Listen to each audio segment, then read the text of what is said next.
Hello, everybody. Hello. Ignore the Steam page. Ignore that. It's me. It's Andy. Decade Andy. In the preamble before starting off the podcast, no Mikey this week. Apparently, he's taken too many quote-unquote cactuses to the throat, so he couldn't really speak this week. So we brought in Big D once again, and we're going to be going through the 86 catalogues and through the future of Transformer toys. Moving on. No George this week either, like we had last time. He's busy at work, so unfortunately he doesn't get to cover probably the ones he wanted to most, which were the Decepticons. But hello, Big D. How's it going? You doing good? I continue to exist, so that's the thing I always run by, which is good. Luckily, the heat's turned down here in the UK, at least for me, at least. So I can't complain.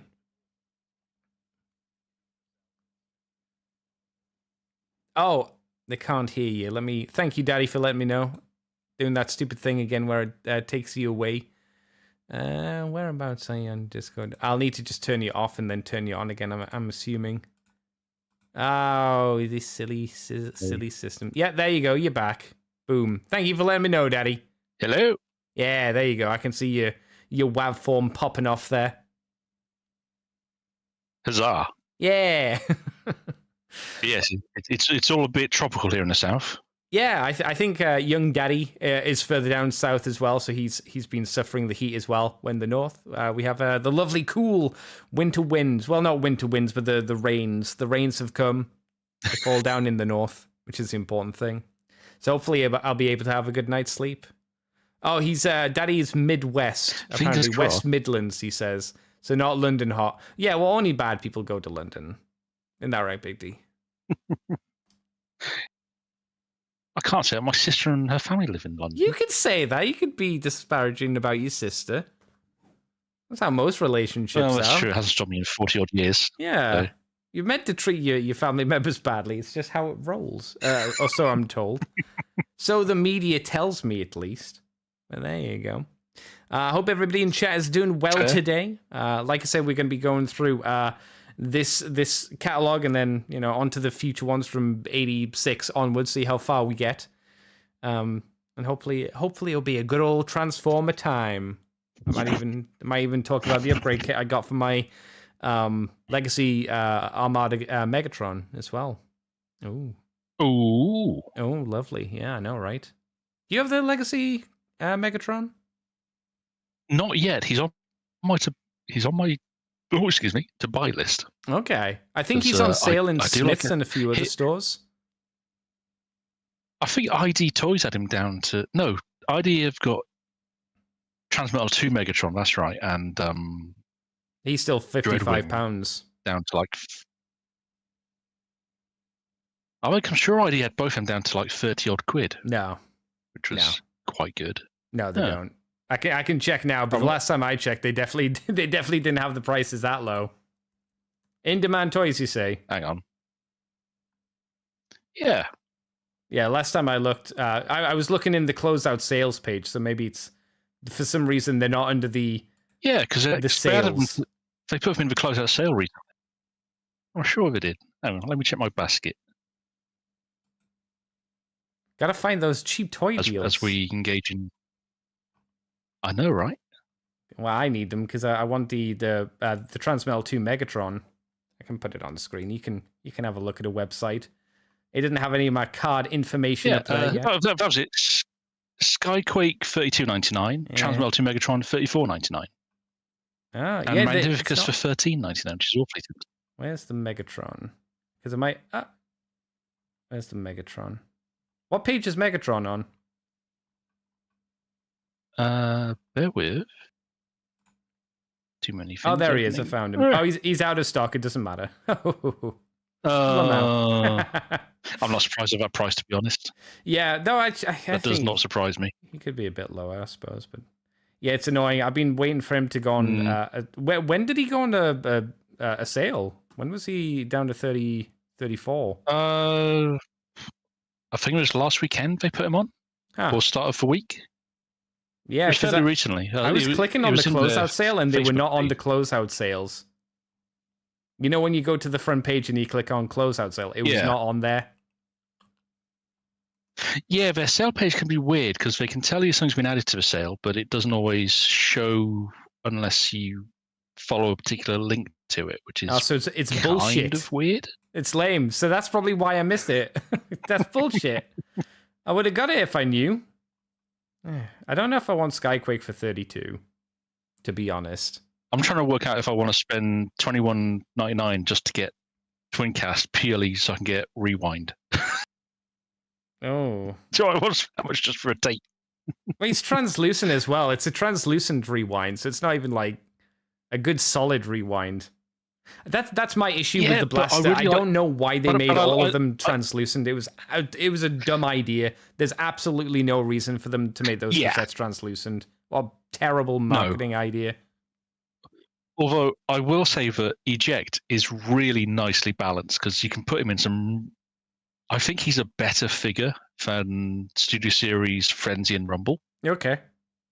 He's got more articulate. He's got more articulation. Right. He has elbows, which the Frenzy and Rumble mold doesn't have. That's true.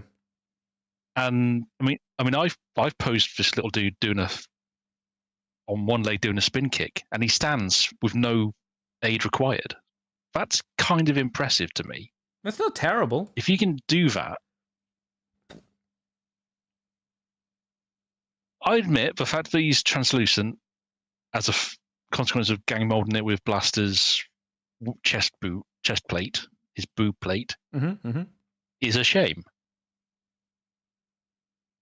But as an example of what they can do with a cassette, compared to the Scout class tapes they did for War for Cybertron, Eject is stunningly well engineered. Compared to Frenzy and Rumble, who you really are only paying for. Most of the engineering for them goes into their feet and the cost of the two jackhammers.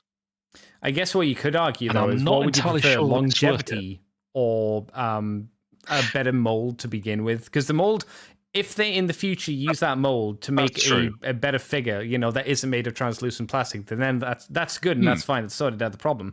The problem is when your for the moment it's translucent and that's your eject and rewind just explode and turn into dust in the future, just crack for no particular reason because it's it's really hot and then it's really cold and then it's really hot, really cold. That never happens in the UK though. In this country, that could never happen. Never. Oh boy. Shall we talk? Or shall we go? We can roll that music and then we can start talking about some fucking Transformers. How about that? Hit it. All right. Where's the music button? There is the music button. All right. Here we go with the music. Let's rock and roll. Welcome to Moonbase 2.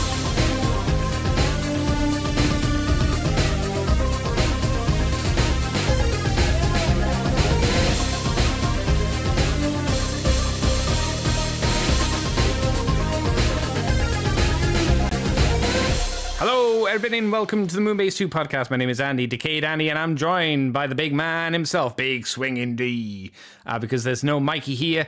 He is what we call deep-throating a cactus. I guess you could say it that way, or you could say some other terrible things about young Mikey.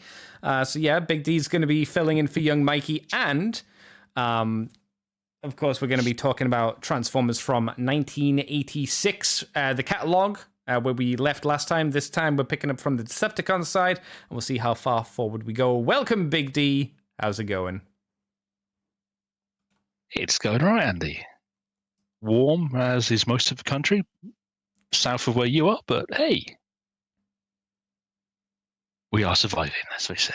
That's good. That's a good, solid news. You just before we started recording, you told me about a deal that was on apparently earlier on in the week, which I missed out on, which I'm a little bit annoyed at, which was the Transmetal 2 Megatron. It was on a decent-ish price. My only hope now is either Kapow Toys puts him on sale, and I'm either able to get him there, or Smiths finally drop the price on him. Smiths should start dropping his price soon. Or Amazon, one of the two. I still need to pick up Amazon a Shrapnel as well. Black Friday sales coming up. Do they? When's Black Friday? When's Black Friday again? Yeah, I always forget. November some point. Okay, so a few months away at least. Is Yeah, it two months Start of away. November? End of November? Yeah, we've got a bit of time. Yeah, all right. I mean, to be fair, they've got some decent stuff now in the ID sale. I mean, Leo Convoy, $21.99, Got him. or his Nemesis version. Don't want it. I've got Metal the one Hawk. mold. I don't need it. Yeah, Mike. Well, you heard what Mikey said about his, where the jaw fell off. So I was somewhat surprised, but I was wondering what the hell he had been doing with him, to be honest. no, apparently he just said it fell off. The jaw exploded. I just wanted him to have a photo of it, and it's like, no, I gave it away. Give me a photo, Mikey, because I don't believe you. All I can You sound crazy. All I can think of is he must have been bending the face too far forward, and the chin, because the chin does kind of catch on the chest as you bend it forward. Maybe Mikey was trying to have a little too As much in, fun with his It metal hawk. stops. Maybe that's what was going on. Naughty Mikey. Yeah, That's what I think. yeah. What else? When we got Skyquake for $32.99 still in stock. That's not bad. Here's the thing. I don't want either him or Dreadwind. I want the Generation 1 redeco. And you know it will probably happen once it's bought. They'll go, wow, here's the G1 version. It's like, no, that's the one I want. I don't want the shitty Prime versions that aren't Prime. I mean, I'm told I still have both the Prime versions of Skyquake and Dreadwing. So it's like, do I want to get this version or just wait for the unique character I don't have yet? I'd say you don't, because like the legacy version is, as me and Mikey have said multiple times, it's not the Prime version, it's the G1 version of that. Now, if you said to me, but hey Andy, the molds for the Prime figure, Dreadwind and Skyquake are pretty not good.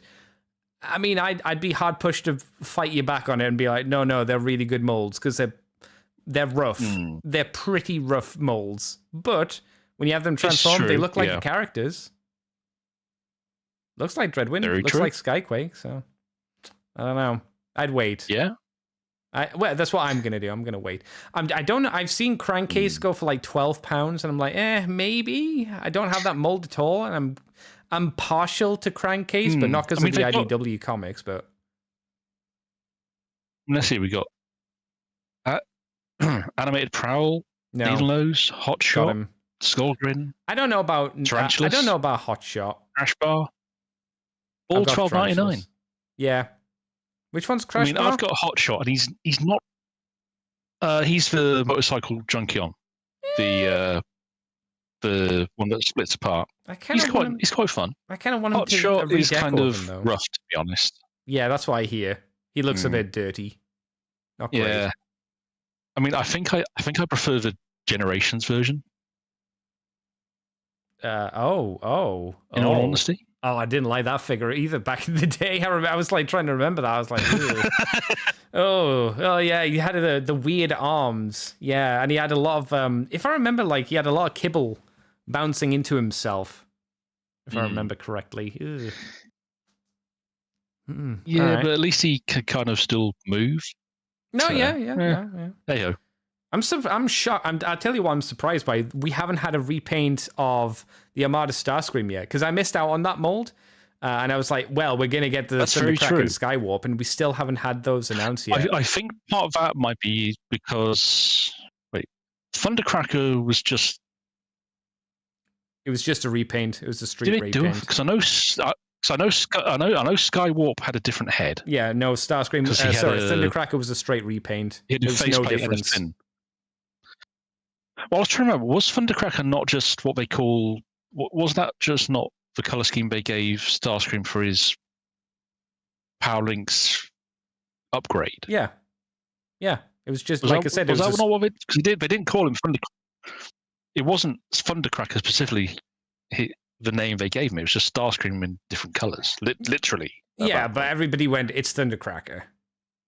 I'm pretty sure the name, if you want to get really specific, the name of the figure was Powling Starscream. Because, like you say, it's been a while since I got up to the... Well, what's your point? Are you saying that they're not going to do it because he's Starscream?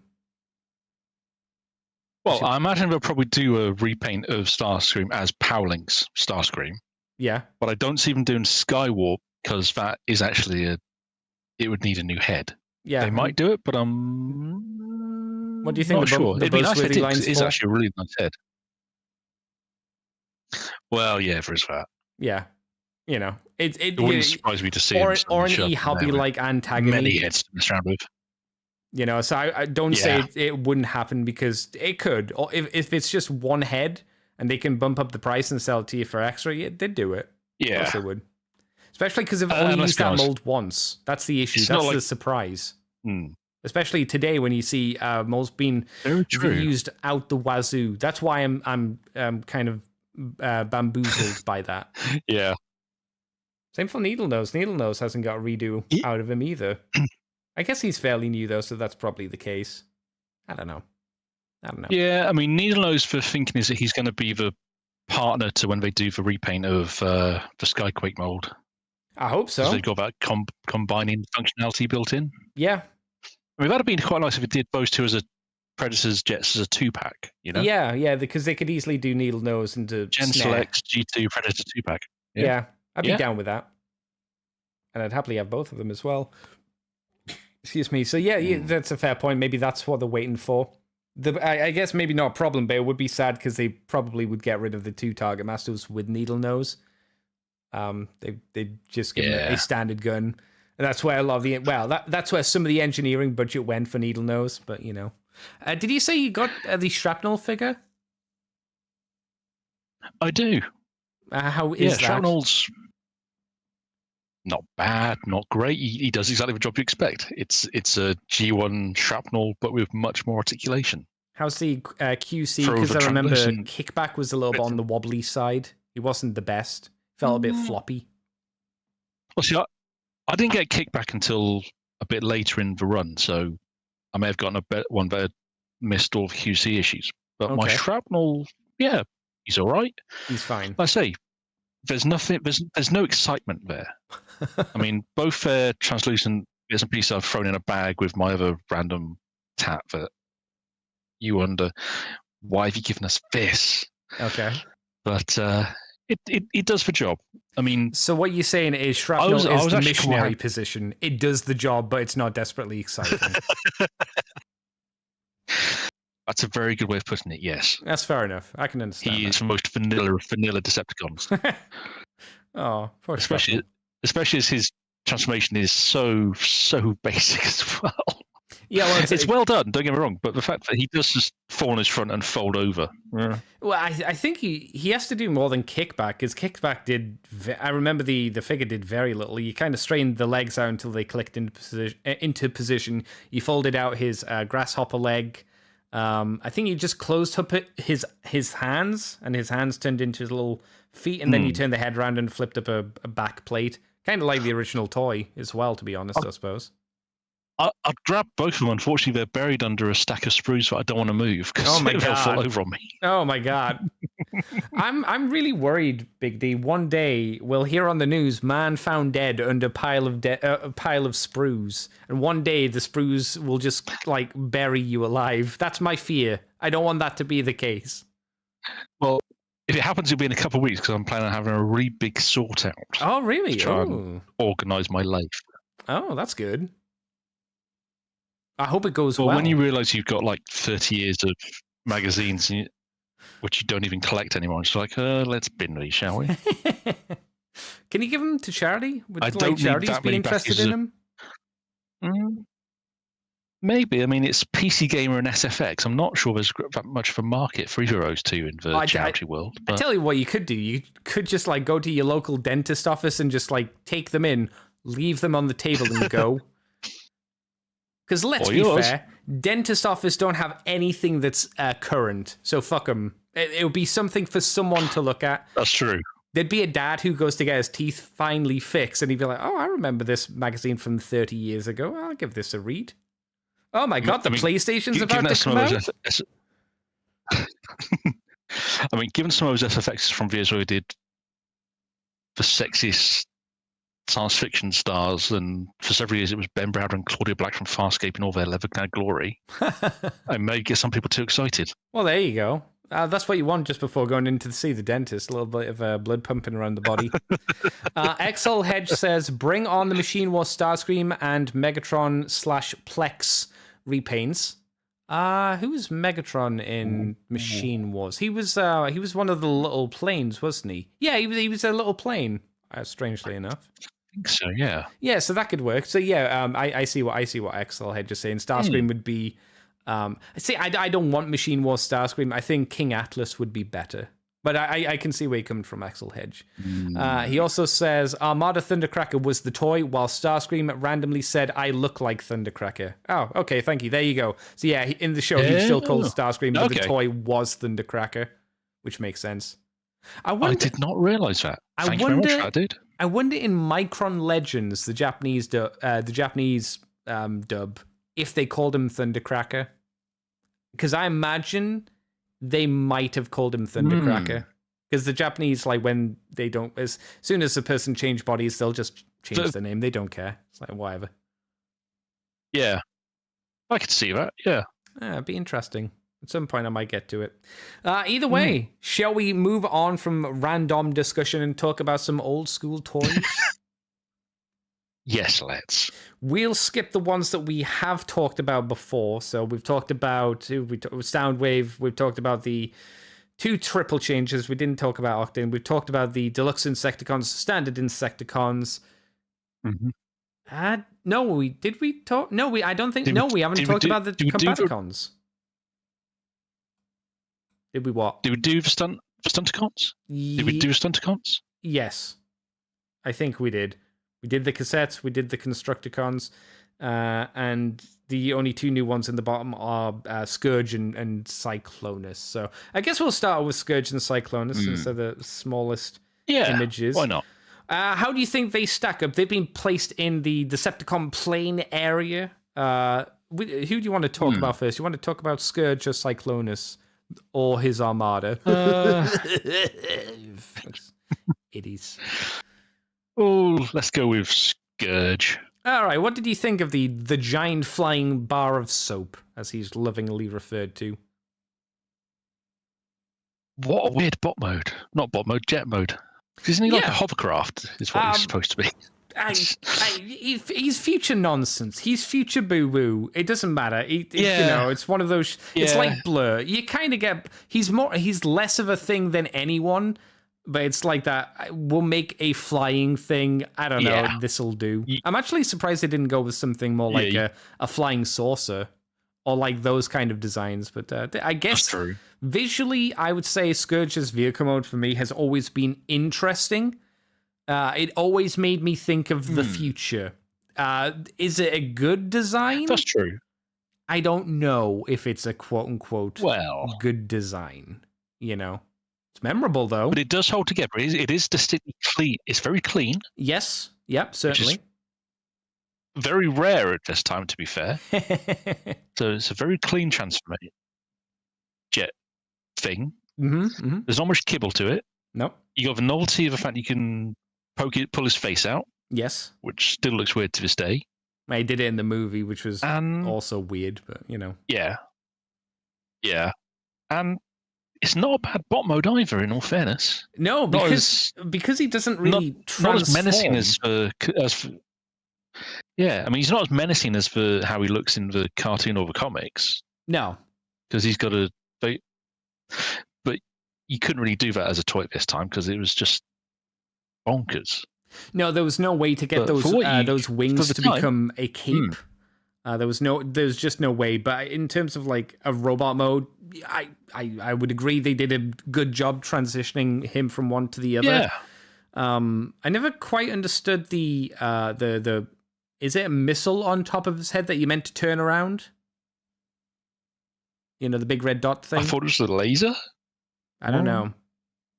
I think in the film, and it turned out they used it as a tractor beam for the original way they killed Magnus. Oh, yes. With the thing that never came to be. Which was maybe for the best, because that would have been horrific. Another horrific death. Another one. I think... Well, as a grunt, as a bad guy, he's perfectly decent figure. I think out of him, Galvatron, and Cyclonus, he's the most accurate. Screen accurate. True. I mean, his colours are spot on. Which you cannot say about Galvatron or Cyclonus, to be honest. No.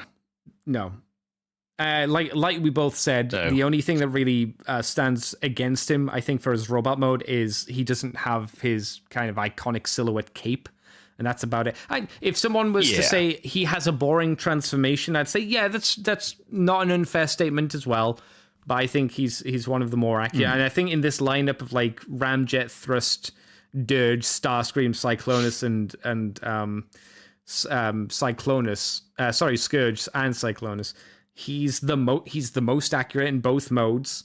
But he doesn't have doesn't have as big of a presence as any of them. Probably the least like one that makes you go wow, but one of the most vibrant colors. Yeah.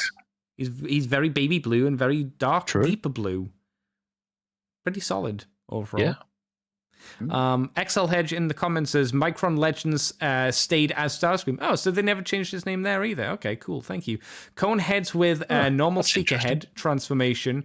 Kind of wish modern toys had the option. I think the reason why they don't is because doing that it's an extra part. And if you look at the cone heads and you put them into cone head mode, they look like the movie cone heads. And when I say the movie cone heads, I mean the live action movie called Cone Heads. Their heads are very, very tall. Yeah. They don't look great doing that. Very tall. Very tall. No, not the best. I actually prefer that, at least for the G1 toys, when you just leave the heads down. But I can understand why someone might want the option to do that. I just don't think Hasbro would be willing to put in the money to do it for a feature that barely anybody would really want, I think. That's true. I mean, it might be something that would be nice to do to make some of the repaints a bit more unique. I mean, we're on our fourth Ramjet repaints, and they're all cone heads. Are we talking about current Transformers, you mean there? Sorry, I meant, current. Yeah, okay, yeah. I guess I would give you variety. But if anyone's buying a Ramjet, they want the cone head.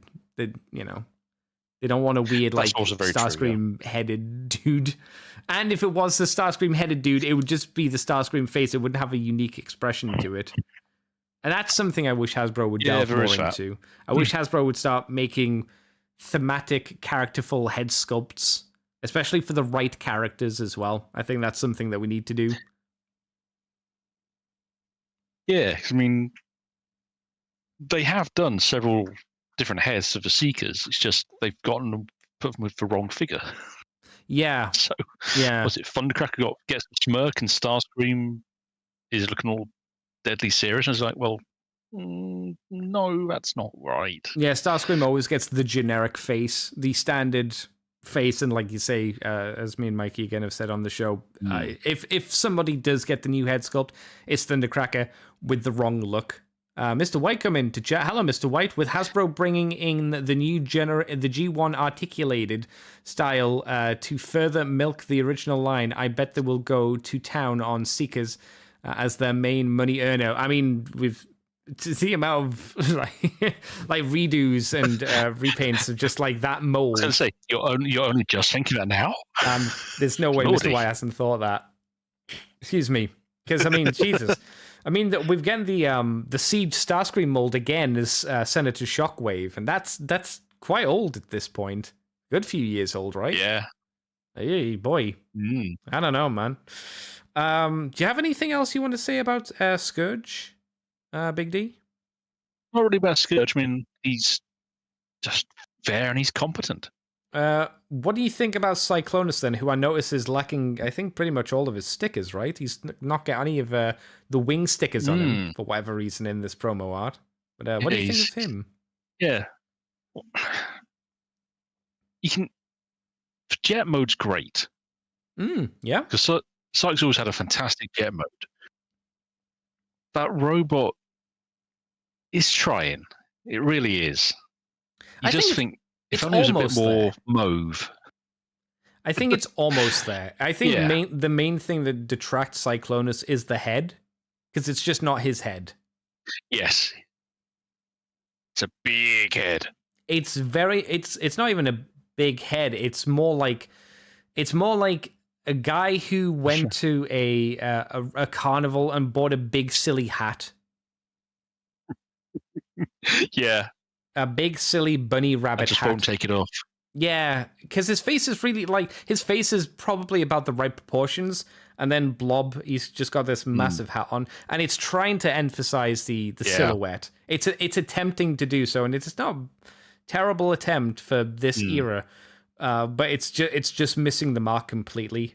His hands are quite big, but okay, fine. That I don't mind too much about that. I don't mind the rest of it. I think it is for me just the head, or the big hat that really doesn't do it for me. Yeah, I think you're right. It is just the head, but by contrast, that head is what gives you that wonderful long jet mode nose, which was not exactly a common thing of the era for jets in any franchise. Oh, that's true. Yeah, because you have the cockpit kind of recessed into the main body, and then you have the nose cone just sticking out for miles and miles. It is the classic Cyclonus look.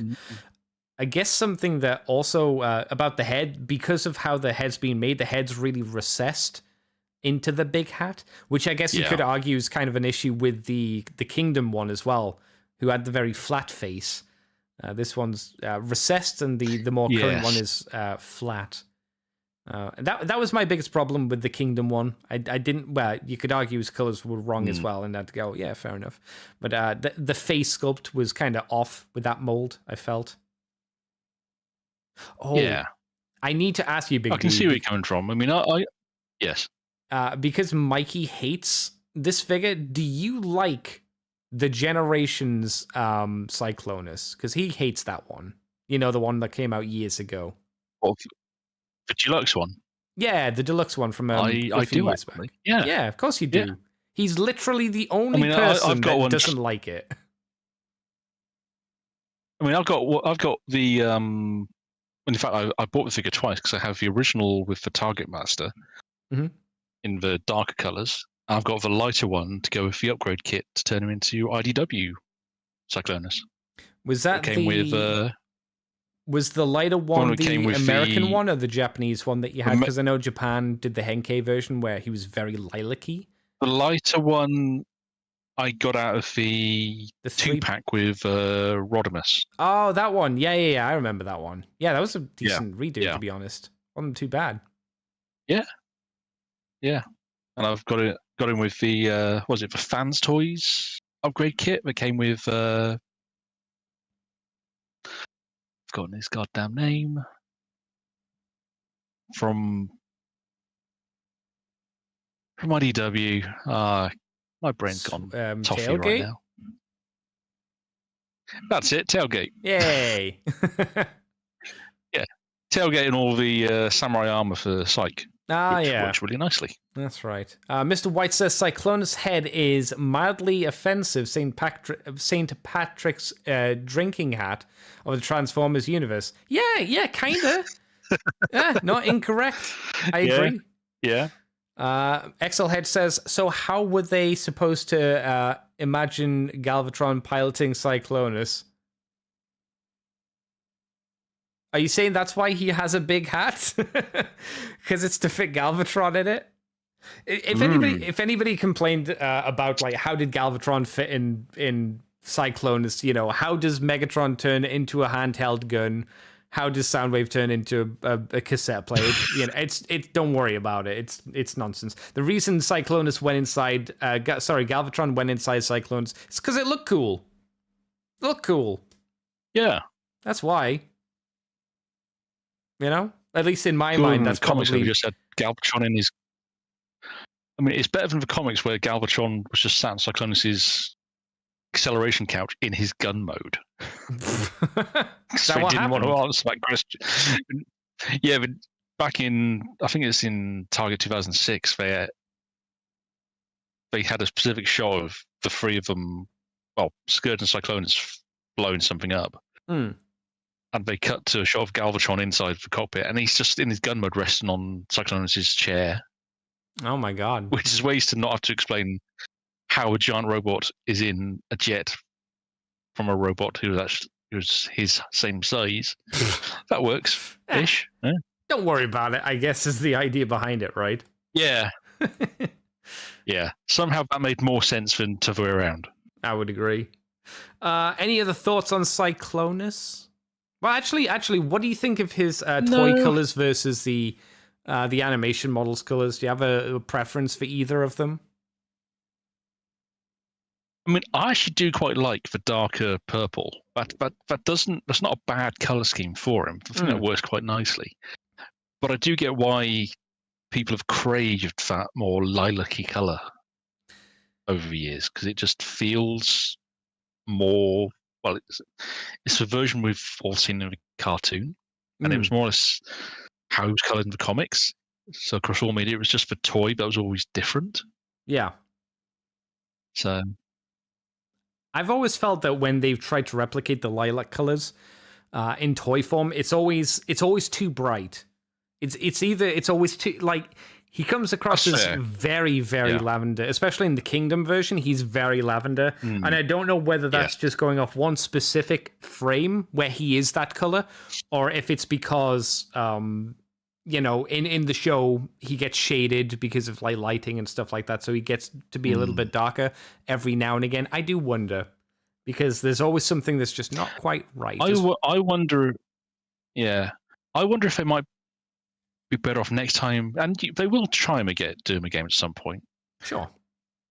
If rather than doing his colors as a flat color, just hear me out here. What if they tried to make the lavender more of a metallic color? Give it a little more texture, so that it would take the light better. So some deeper shadow, but then when the light hit it, brighter shadow, just to give them a little bit something extra. I think the problem might help with that is it would probably have to be paint, right? And because Cyclonus is primarily lavender, purpley kind of color, it would mean they'd have to paint the entire figure. That's a lot of paint. They're not going to do that because it's a toy. Chipping is a thing. Yeah. An interesting idea, but there's no way. And you don't want that much metallic plastic either. No. Ooh, that's asking bad for times is coming down the pipe. Yeah, it's asking for trouble. Definitely asking for trouble. Mr. White says they did a poor job of the whole mass size issue with Cyclonus across the board, and I do wish they'd imagine him as a bigger bot, something towering and menacing. That'd be an interesting idea. So are you suggesting, Mr. White, he would be something more akin to Tidal Wave and Armada, just a big boy? Because I could get behind that. He goes on to say, especially since Galvatron was such a chunky lad. Not untrue. Shall we talk about, because he's the only new triple change of the guys, Octane. Good old Octane, who has he's probably the most exciting bot vehicle modes ever. Probably the worst of the Decepticon triple changes. Is that fair to say, the worst of them? I think that's very fair to say. Yeah, it's kind of a shame, because I remember really liking my Octane. But oh boy, his jet mode is probably his best mode, I suppose. I'm having a look at the images, and I was gonna say he's probably got the most like medium score out of all of them. Like none of them are awful, but none of them are great. And then I'm looking at Astro Train, and then I'm looking at Blitzwing, and I'm like, no, I'm lying. He is just out and out the worst. None of his modes are better than any of the other ones. None of them. He doesn't have a best mode. Yeah. It's a real shame. No, and it's kind of weird that the others might do one mode better than the others, but at least they do something better. Whereas Octane is just, like you say, he's very mid. Yeah. This is how I'd probably phrase it. This is the way that I phrase it. I don't think I did it desperately well before. So, Astro Train robot mode. I'll just say out of 10, just quickly. Let's say his robot mode's like a 7 out of 10. His train mode's like a 10 out of 10, and his jet mode is, I don't know, like a 6 out of 10. So kind of that disparity. Blitzwing robot mode's like a 6. Yeah. Tanks an 8. Jet Mode's like a 7. Octane's like a 4-4-4. It's like they're all, in my eyes, they're all about the same. They're not, none of them are very good. None of them are awful, but they're just all below the bar. It's a shame because I like Octane. There's nothing exciting either. No. No. Yeah, that's the problem. His characterization's always been quite fun. Yeah, he had 2 episodes dedicated to him, at least. And the idea of him being a fuel tanker and a cargo plane there's potential there, but the execution's just meh. Yeah, there's just something not unfortunately quite there. What were you going to say, Sam? I was going to say, and unfortunately for the character, it's kind of carried through for his two most recent updates as well. I mean, the Generations Deluxe version, I quite like, to be honest. I like the turboprop mode. Okay. For his plane, I think that's interesting. But I come from a background in my family where we was based around Hercules every day, so I've got a soft spot for those. But the Titan's Return version is just, yeah. I think articulated, but not great. I think the Titan's Return one is okay. It's, again, not amazing. It's better than the Laser Prime. The Laser Prime version of that mold was not good. Yeah. But he wasn't better than, again, Blitzwing. Blitzwing was a better Titan's Return figure. Yes. I think, to be fair, I think I might say he beats out the Titan's Return Astro Train, because I really didn't like how that Astro Train looked with his weird pointy shoes. That's fair. The Astro Train is a very weird figure, to be fair. Yeah, you kind of saw what they were trying to do, trying to make a slightly unique design, but I don't think they pulled that off desperately well in any of his 3 modes, to be honest. But he's a problem with the Generations one. I don't think it's a good idea to make a triple changer out of a deluxe figure. If, like, to make a good triple changer, you need engineering money, and for the deluxe scale, like, I think they tried their best with that Octane. Yes. I can see elements, like, if you scale that up, if you Control T that and gave that more of a budget, I think that could have been a pretty fun figure, but they didn't. But he is better than the Galvatron of Generations, which was just shit. So there is that. And that was meant to be a triple changer as well, if I remember the rumors, wasn't it?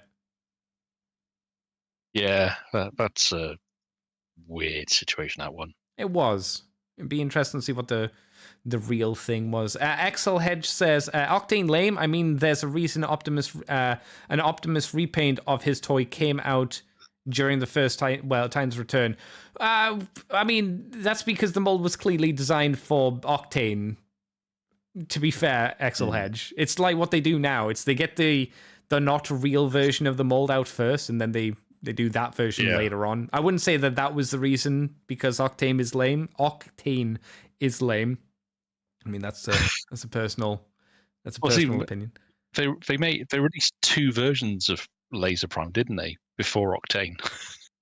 2 versions. I remember the first one. What was it? Oh, yeah. They did the one in the big box set. That's right. Was it Velocitron? Yeah, the one that looked more like the Action Master version, right? It was slightly different. It's bad, but still just. Yeah, I think the best version of that mold was Octane. No, I almost got it because you could make it the Action Master version. I'm glad it didn't. Mr. White says Octane aimed for the consistent basic. Yes, like I did through school, at least at the end of school. I was just cruising on by because I didn't care anymore. Excel Hedge says, let's not forget Octane's episode where were stolen from Blitzwing. Were they actually?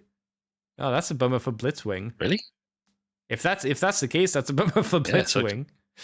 But makes sense because Sucks to be him. Blitzwing had his episodes in season 2, so too bad.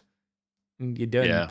Mr. White again, as a air cadet, I won the chance to fly as a guest on a Hercules, swatted by the need for me to attend a drill competition. Naturally, I was pissed. Damn, have you ever flown in a Hercules? You said you were stationed near one as a kid, Big D. Yeah. Did you ever get to fly in one? I've been in the back of a Herc. Yeah, I've been in back of a Herc many times. Oh, damn. Yeah, the camp used to run open days back when it was still an RAF base, and quite often they'd take families up in the back and guests in the back of a Herc, fly it around the West Country, open up the back, so you could, with the cargo mesh up, so you could all have a look at the back. Mm. In flight, it was brilliant. I mean, not to rub it in Mr. White's face, of course. Sorry. It was one of the best experiences of my life. Mr. White's just there, seething. You piece of shit. How dare you, Big T? How fucking dare you? Mr. White says, that wasn't the RAF-ST Morgan, he says, question mark. Was it? Was that the one that you wrote in, Big D? Don't remember the name, but I live next to what was the largest, the base for the Herc fleet for most of its lifetime. So, was this when you were in Hong Kong, or was this another time? No, this is where my family have lived most of the time outside of Hong Kong. To be fair, Okay. Live in North Wiltshire, and that's where they've based most of the Herc fleet. Does that Up ring a bell, until Mr. White? about Maybe it does. 15, 20 years ago, where they moved it to Rise. Huh. Be funny. Yeah, if it might have been a specific plane we went up in, but be funny if it was the same plane. I think it was just I think it was just whichever Herc was on duty that weekend. That makes sense. And the aircrew pulled for short straw. Amuse the children. No. Don't wanna. Right.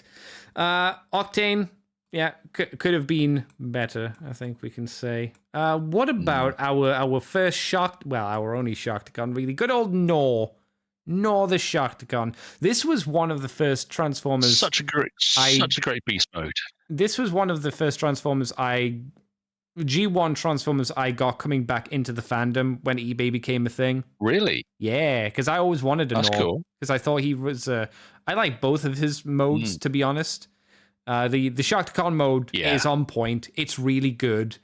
The robot mode, for Generation 1, maybe isn't the best, but I enjoy it for what it is. Bad. No, I think the worst thing about him is the lackluster flail.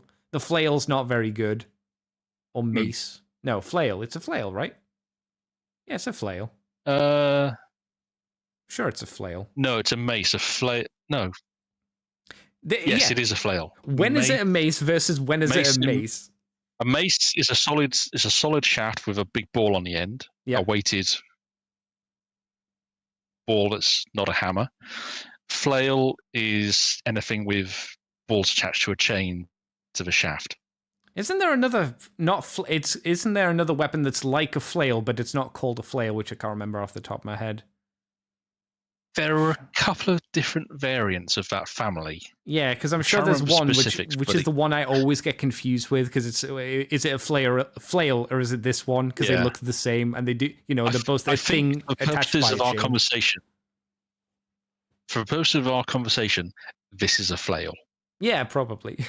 Either way, it's lackluster. Yeah. It's a bit anemic. Yeah. It's like he's got erectile dysfunction, bless him. Especially in the picture, if you look at how it's flopping down. It's like a sad trumpet going off. It's like, oh, I think the transformation from... a tail, no. Look at how piddly it is coming out of his ass. It's really thin. Right. It's really thin. It could have done with being a little bit more girthy. That would be my complaint. Otherwise, I think the transformation's fun. I know his head is not hidden very well, but I really enjoyed the motion, the hand feel, if you would, of like flipping up the bottom jaw and closing the top jaw over the top of his head. Yeah. It's at least when I got him, I had a lot of satisfaction doing that. Part of the transformation I didn't like, mainly the feet, like squeezing the pink legs together and just kind of shoving them up. Doesn't really do a huge amount for me. A bit weak. I was going to say the legs look a little bit ish, but the rest of him looks pretty decent for what he's trying to represent. Have you had a Nor? And it's kind of set them. Not that version. I do have the the Legends for was it the little baby version that came with Combiner Wars. Power of the Primes. That's it. Yep. And I've got the Studio Series version. Okay. Yeah. And I think they're both excellent takes on the character, to be honest. Yeah, in terms of this version, for the time, I think this is very good. Again, very accurate to the movie. I think it's a shame that it's not super readily available. I've really enjoyed this figure and still do. I've still got him in my collection. In terms of articulation, obviously, he's not going to do a lot. In terms of improvements, he could have had. He needed more of a thigh gap. The elusive lady's thigh gap is what I think he needed the most, and that would have really sorted out the silhouette. And for the shark I think you mode, make a good point though, but he's probably just thinking about it. If you look at the rest of this page for the cons for this year, he is probably the most screen accurate out of all of them. Yeah, even compared to compared to Scourge, I would agree with that probably. Yeah. Yeah, I would say so. Like you say, the bot mode legs are probably probably the most glaring feature that was in need of improvement. But otherwise, the shark mode, that looks like it steps straight out of a film to me. Pretty much. Though I would have been really pissed if I had a friend that had 5 or 6 of these. I think most people would have been. Yes. Because at least back in our day when we were children, there was no way you would do an army building. No way. At least not that I could think of. Yeah. No. Mr. White said, I was referring to a base, did some checking, and RAFS Maugwen, I think it meant to bet Morgan, was based further south, so not connected to Big D's adventures. Still gutted, though. I wish you could attach the flail to the beast's head, creating the anglerfish type. That would be fun. There's an idea for a fun repaint. Yeah. That'd be a really fun repaint. Yeah. I could see that working. Yeah. If only. Because they haven't actually done anything with that mold, have they? The Studio Series one, which I never got. No. I mean, there's a couple of companies out east who have done oversized and undersized KOs of both Power of the Primes and Studio Series, and selling in multi-packs, which I'm so tempted to grab one of. How big are the oversized ones? Do you know offhand? I'm not sure they've done. I think the oversized bumps it up to a deluxe size for the Power of the Prime Sharkticons. I don't think they've oversized the studios. I think they've only undersized them, and that takes them down to... That makes sense. About a scout size, which is still quite impressive for the engineering involved. I was wondering if they bumped them up to like Masterpiece scaled. That would be hilarious. Well, they've done it before. I'm actually quite surprised I've not seen anyone do that yet, because... Well, remember, the market for people wanting masterpiece-sized Sharkticons. Wayne Zhang kind of did that for the Titans Return figures. Like, they made them big, and they were really good. Oh, yeah. They were really good. Not accurate, but they were good, chunky. They were arguably the best versions of a lot of those figures, and they were cheap as chips as well. Also, I've got the oversized Siege Ultra Magnus. How big's that one? Which cost me...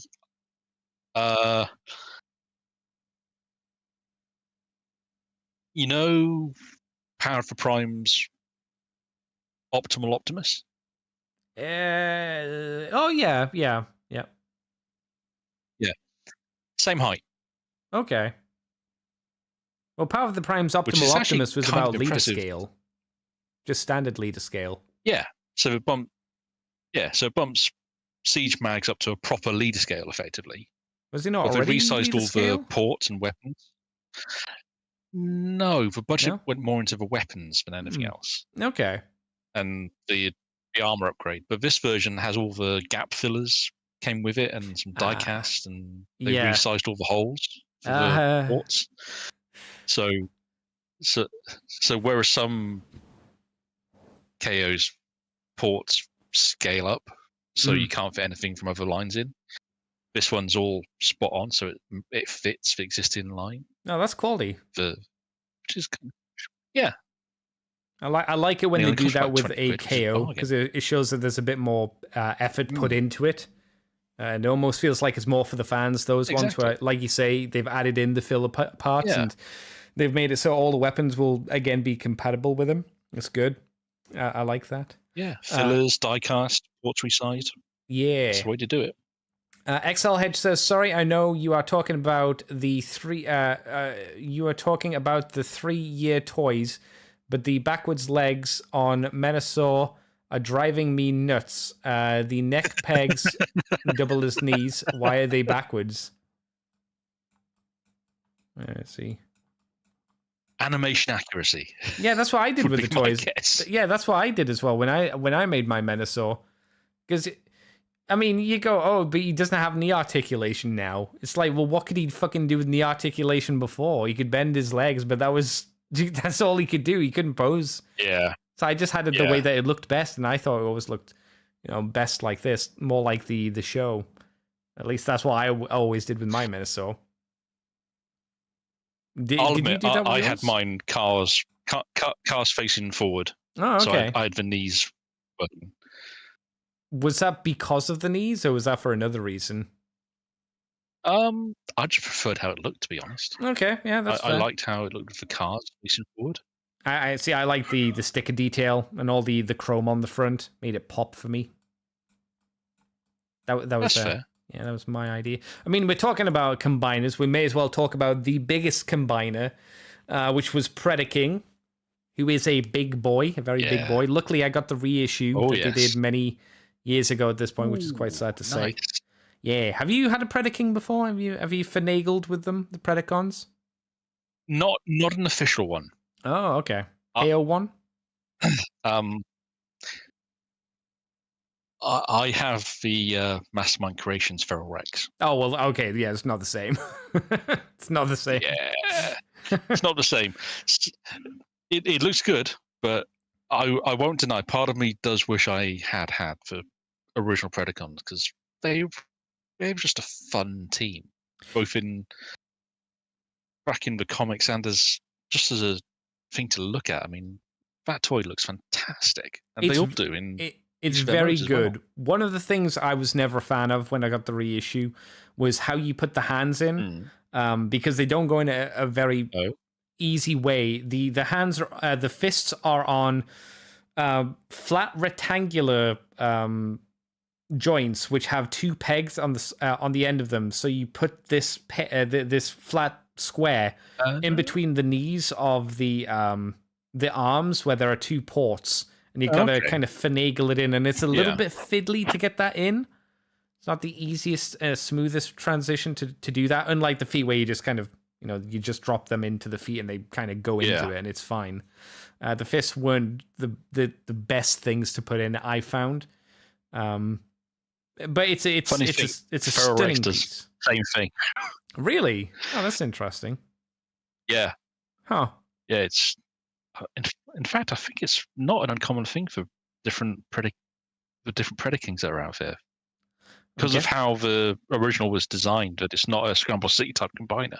Yeah, but it's not even in Constructicon style. It was completely unique in how they all went together, and they were all a specific component. Yeah, so it was its own unique beast. They didn't have to worry about making everything. Oddly enough, you mentioned he's not Scramble City, but the way that Dive Bomb's backpack goes onto the wings go onto the back of Predaking is with the Scramble City joint. Oh, really? Yeah, I didn't know that. It's got a really long. When you pull off the backpack of Dive Bomb, it's got this. The joint for the Scramble City. It's the head with the long neck. It's that on Dive Bomb is longer. It's a longer one, but with the same kind of square head thing that you then plug into the back. So it's not the most secure feeling thing, because it's only 1 peg or 1 Scramble City combiner port in the back of Predaking, where you just kind of plop it on. So it does wobble about a little bit if you're just picking him up and kind of finagling him around in your hand. I was going to say, I imagine that's an exciting experience to pick him up. Yeah, that is one issue with Predaking. He's difficult Well, maybe not difficult. There aren't a lot of places you can grab, because if you look at the chest, the yellow parts to transform Razor Claw into the Lion mode, you push from the black parts where the Dive Bomb and Rampage are connected. You push those inwards, so it's quite easy to, if you're just picking Predaking up, to kind of smush his chest in, and have those kind of shoulders retract. Unless you keep the fists out so that it doesn't kind of slide in. I think the legs don't do that. I think if you're picking this figure up, you have to pick him up around the waist kind of area, because I don't think those can be pushed in quite as much. So unlike the other one, unlike the Scramble City Combiners, he's a little bit... I think he'd be a little bit harder for kids of the day to play with, in a sense. Yeah. I wasn't a kid of the day when I got him, so a little bit hard for me to judge, but that's an assumption I have. All the robot modes are a lot of fun. They're very G1 in terms of the transformation, but they all have a unique silhouette. They're pretty much unique-ish. Rampage and Headstrong have similar transformations. They're not exactly the same, but they're similar-ish, mainly because they have to but you make kind of similar accept legs. that because of what they both do. Exactly. They are different, though. It's just they kind of visually, you can see it. How do they scale next to, say, the Dinobots individually? Because I've never seen the two side by side. I'm trying to remember offhand. Would you say that they're... I think the Predacons are a little smaller, but not that much. I'm pretty... From what I remember, it's a while since I've had them not combined and off a shelf in hand. But they're bigger than the Scramble City Combiner. So, at the very least, they're bigger than that. And I think the individual robot modes are not as big as the Dinobots, but I don't think they're much smaller. But I could be wrong. XLHedge says the arm cannon is upside down in the photo. Yes. You might not know this, XLHedge, but Hasbro has been known for many, many years to fuck up their promotional artwork. Many, many years. And Andy, that is a hurtful, inaccurate thing to say. I know. And its pain gives me great joy to mention. Ooh. I can't remember if the reissued Predacon's swords are chromed or not. I wonder. Because I do have some new chrome paint now, so maybe I should chrome them up. Yeah. Could be an idea. I do remember that they did tend to use those swords for other figures quite a lot around the mid-2000s. What do they use them for? Yeah, I'm pretty sure when they did one of the movie 2-packs of Prime and Grimlock, they gave one of them... Actually, it might be both. Yeah, I think they gave Prime one of the Predacon swords. What, back in the 80s? Instead of a new... No, I mean mid-2000s, late 2000s.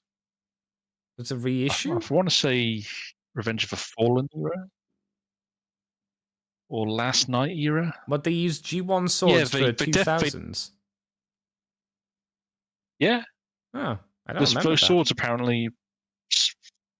Yeah. Those swords apparently fit quite well in 5mm ports. Huh. Yeah. Who knew? Wow. Yeah, that's not something I'd heard about. At least I can remember offhand at the very least.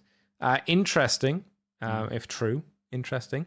XLHedge says that. No, that's I read that one. Mr. White says that was the joy of pre-internet toy lines. Often you reset a toys mode according to your tastes.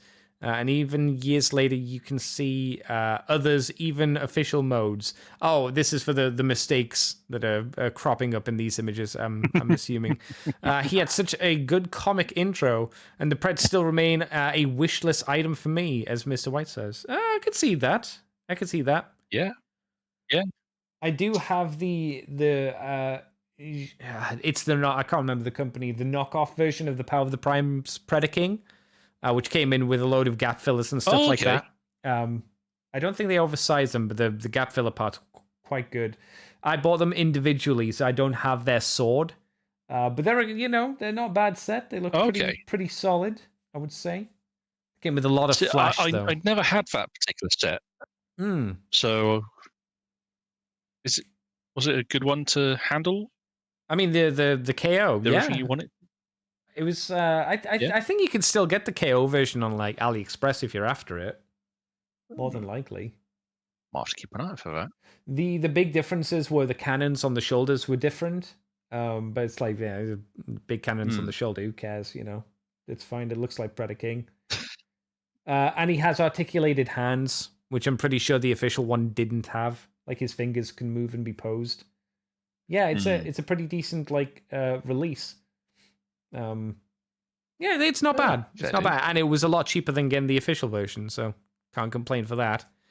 Well, yeah, there is that. Yeah. We didn't talk about the Combaticons, arguably the best Scramble City combiner of the time. And there's a reason why they keep going back to the Combaticons now, I would say, because they're very good. I had this set as a kid. Did you have this set? The funny thing is I didn't. I had Decepticons, Stunticons, Protectobots, and Aerial Bots eventually over the years, but I never had any of the Combaticons. Wow. Okay. Which is weird thinking back on it. Yeah. So somehow that was for one out of those 4 original teams. That's for one team I didn't have. You didn't even have Dudicus. Weirdly.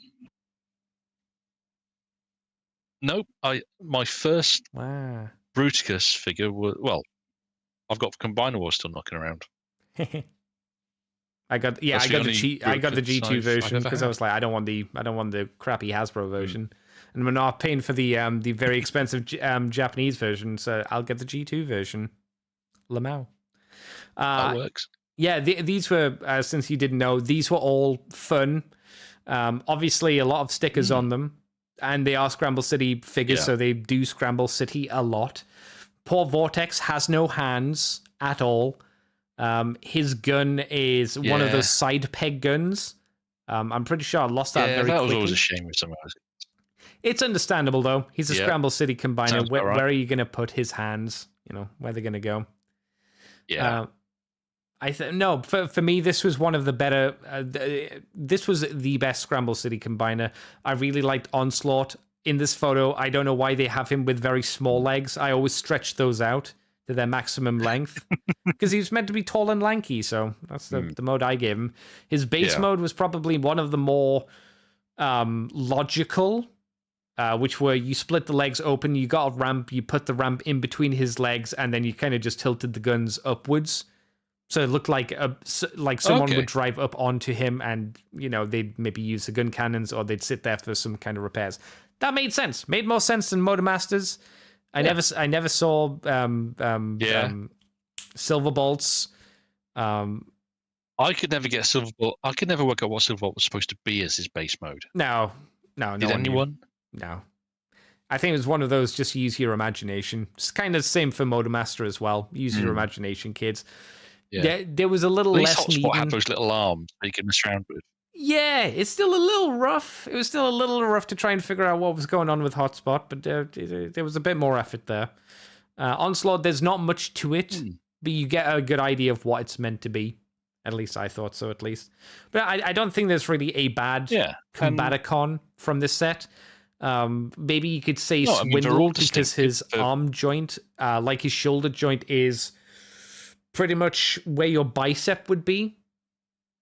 So if you look at the image on the catalog, that the bicep joint, that's why his arm looks weird when it's twisted, because it's twisted where your elbow would be rather than where your shoulder would be. And I'm not. I guess I'm trying to think why they would have put it there. I'm guessing they put it there just because of where Swindle's Combiner Scramble City joint would be, and maybe they wanted the longer peg, so they had to put it further down inside of the body, I would imagine. Yeah, that makes sense. Yeah. But Swindle came with 2 guns as well. Not common with some Scramble City guys. Yeah, Swindle came with iconic gas cannon. Yeah, and you could put peg the smaller gun into the bigger gun as well for the vehicle mode, which was quite good. You couldn't. There were extra weapons which obviously characters couldn't hold, like the guns on the back of Blastoff and Brawl's cannons. You just kind of had to leave to the side. But at least Swindle and Vortex, you could kind of leave their extra guns on them. That was a theme with them. Yeah, it's a shame. Those extra guns were a great feature on so many of the Scramble City vehicles, Mm. but it was always a shame that you couldn't do anything more with them outside of the car modes Yeah, pretty much. or whatever vehicle they were attached to. Because you'd have thought you'd have been able to let you do. I mean, I know I with for Decepticons, I spent ages fiddling around trying to find something to do with the damn things. Yeah, it would have been When I had nice them if you in could have combined mode, combined but them nope, together, nothing. or something for the robot mode. But again, it was extra pieces which probably would have cost too much to engineer. Yeah. I'm guessing, so they just went, Yeah, bugger it. It's Yeah. just a fun thing to do with the car mode because otherwise it's just a shame. car. But Want Yeah. guns for your cars, don't you? Of course you do. Yeah. Here's some guns then. Enjoy. It's like, oh, okay. Yeah, fair enough. Do you have anything else you want to Yeah. say for looking at a Bruticus? Since you've never owned it, are there any questions you have about Bruticus?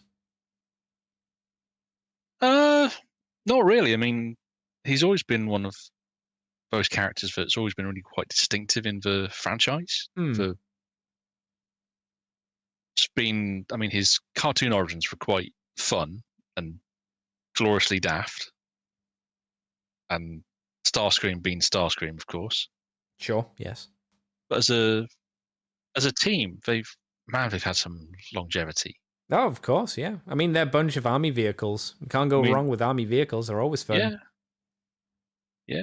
I mean, even the Fall of Cybertron, the toys may have been shit, but they were great fun to play as in the game. Oh, in the game, yeah. I mean, yeah. they were brilliant fun in the game. Yeah, they had some of the best sequences, I would I argue. mean, the first time, the way they had them combined looked amazing.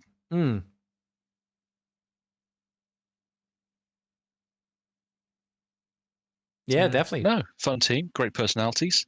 I love that Swindle's just become. He's grown beyond the team, but keeps being dragged back to them in various versions of the franchise. It's great. I think animated and Sparky's shown up on his own. Yep. And then he showed up on his own in IDW. And then eventually they dragged him back into being part of the Combaticons. And then in IDW 2.0, he had a really interesting appearance. That's a lie. There was nothing interesting in IDW 2.0. The most interesting thing about IDW 2.0 was when I stopped reading it. And I could do anything else. That was the most interesting point about it. That was so dull. I hated that shit series. That's fair. Oh, boy. I appreciate what they were trying to do. They just could have taken a different approach to it. All right. This is, again, the analogy I'll use. I appreciate... Do you appreciate when you go to a restaurant and someone attempts to make a really interesting dish out of a pile of crap and you're still served a pile of crap? You still eat it? You can appreciate what he's trying to do, but it's still a pile of crap. I'm not putting that in my mouth. No, thank you. Runabout and Runamuck, the battle charges, the prelude to the throttle bots. These goons. Yeah, did you have these two? I had the black one, whichever one that is. I always forget which one's which. Oh, it's apparently Runabout, according to the catalogue. I know there wasn't much to them, but they were just daft fun to mess around with. I was not a fan, personally. And I can tell you why. It's because of the gimmick. I didn't like the gimmick. I think the throttle bots, when we get to them, were better. Because you didn't have to pull them back and bump them to transform. You can just transform the throttle bots, and they still effectively have the gimmick. You just don't need to... And they're not as flat. These two are very, very, very, very flat. That's true. I have to say, part of it, I probably have more affection to their personalities from the comics because they were just a pair of utter goombas who got... It's been a consistent thing with them over the years now. They appear and get their asses handed to them. If you want generic Decepticon goons, here's these guys. Yeah. It's why I'm still amazed that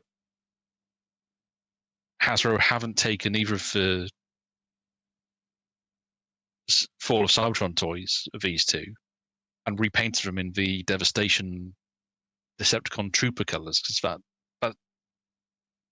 seems like the easiest thing in the world to do. That, but yeah. Did you say the Fall of What do I know? Cybertron figures of these? Sorry, War for Cybertron. Oh, okay. Yeah. Sorry, I'm getting. This is what happens when they have two War for Cybertrons. You start getting yourself confused.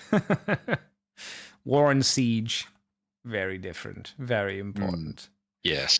XL Hedge says, "Don't feel bad. My first Bruticus was the SDCC Fall of Cyber. Oh God. Oh no. Oh. No. Did you at least get the upgrade for them? Don't look like it. Or the Revenge of the Fallen Energon Bruticus. I remember that was a big deal. Whichever came out first. Yeah. Thank you for the upgrade, fans project. Yeah, man, do you remember when no one wanted that Energon Revenge of the Fallen Bruticus, and then Fans Project came out with their 2 figures, and it went fucking crazy. Yeah, same thing for the aerial bots, remember rightly, because I had bits of that team that I picked up on boot sales and could never complete it because people just wanted silly money because of the upgrade kit. Yeah, I don't think it was as bad as the Fans Project Bruticus, but it again, it was just like, wow, holy crap. Yeah, it just went nutty. They were good figures. I've still got them. I've got the individual like special white shuttle and the red swindle, the redos for their own kind of characters. That's still pretty fun. I like them. Mr. White says Decepticon graffiti was a nice, silly intro story for them. I think he means the battle charges, right? Yeah, that was the strip where they showed up in the comic for the first time, and first and last time, in all fairness. On the toys, another thing I wasn't a big fan of were how they held the guns. You can kind of see. Yeah, the guns were a bit. Yeah. Yeah, well, was just down to how they transformed because they had no arms. I'd almost say maybe don't give them guns because they just kind of slot very loosely into their shoulders. Yeah. I think that's why you see on eBay most of them don't have their guns because probably most people didn't keep them. Maybe not by choice. I'd say looking at the catalog. Oh no, I'm happy to say this. They're the worst. They're the worst on this page, easily. I think the cassette bots hold more interest. They're more fun Transformers because you actually transform and they interact with Soundwave. Yeah, Battle Charge is the worst of them. I'll give Battle Chargers this. They do have 2 very nice car modes. Yeah, the car modes are very good. They were really, really nice cars. I don't know why, but when I look at them and the car mode specifically, I think way more GoBots than anything else. I think that those are very GoBot-y, kind of very old, very old school looking cars to me. Not that that's an insult. They're muscle cars. Yeah. Which was kind of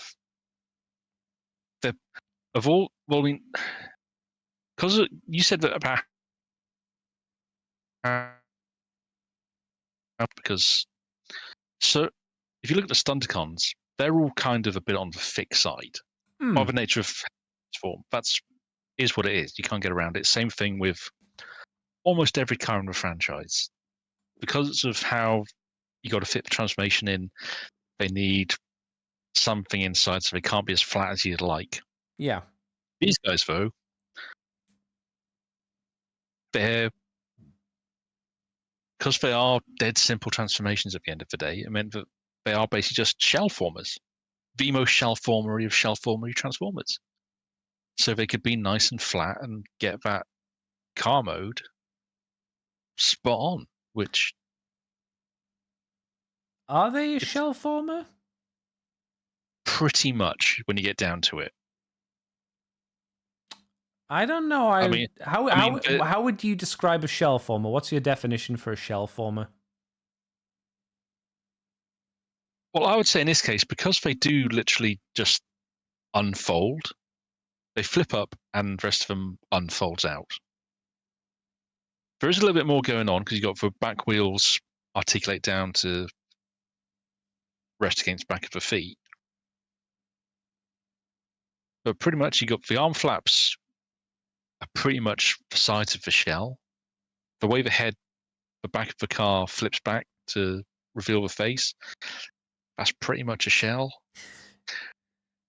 See, for Isn't- my definition, I wouldn't call these a shell former. My definition of a shell former is something that encapsulates a robot. So, for instance, Scourge is a shell former because Right, yeah, most of the I'd take robot that, is yeah. within the context of the wings, which are the shell. Runabout and Runamok, the only thing that's really enclosed by the quote unquote shell part is the head. The arms are the shell, and the legs are the shell as well. If we're going through for that kind of analogy, I'll which is give you why that. I'd probably not call them shell formers. That's fair enough. I don't know how I'd describe them as transformers. Like if you were going to say like they're shell formers, I'm not Terrible. sure. Yeah, I mean, they just kind of flip up. The thing it reminds me most of is it was a generic non-transformer, and it's probably something that 90% of kids had. It was a giant monster truck where you would pull the roof of the car backwards. The head would go into the chest, and you'd close the arms and the fists were kind of in a Hulk Hogan flexing pose, and you'd push those together, closing them up, kind of keeping the head down, and you'd flip the back two wheels like you would do with the battle chargers here into position into car mode. On the front bumper, there was a tiny button. You'd press this tiny button, and it would kind of auto transform. Is that something that you had or that you've seen before? I didn't. It does ring some bells though. Yeah, I wish I knew what they were called.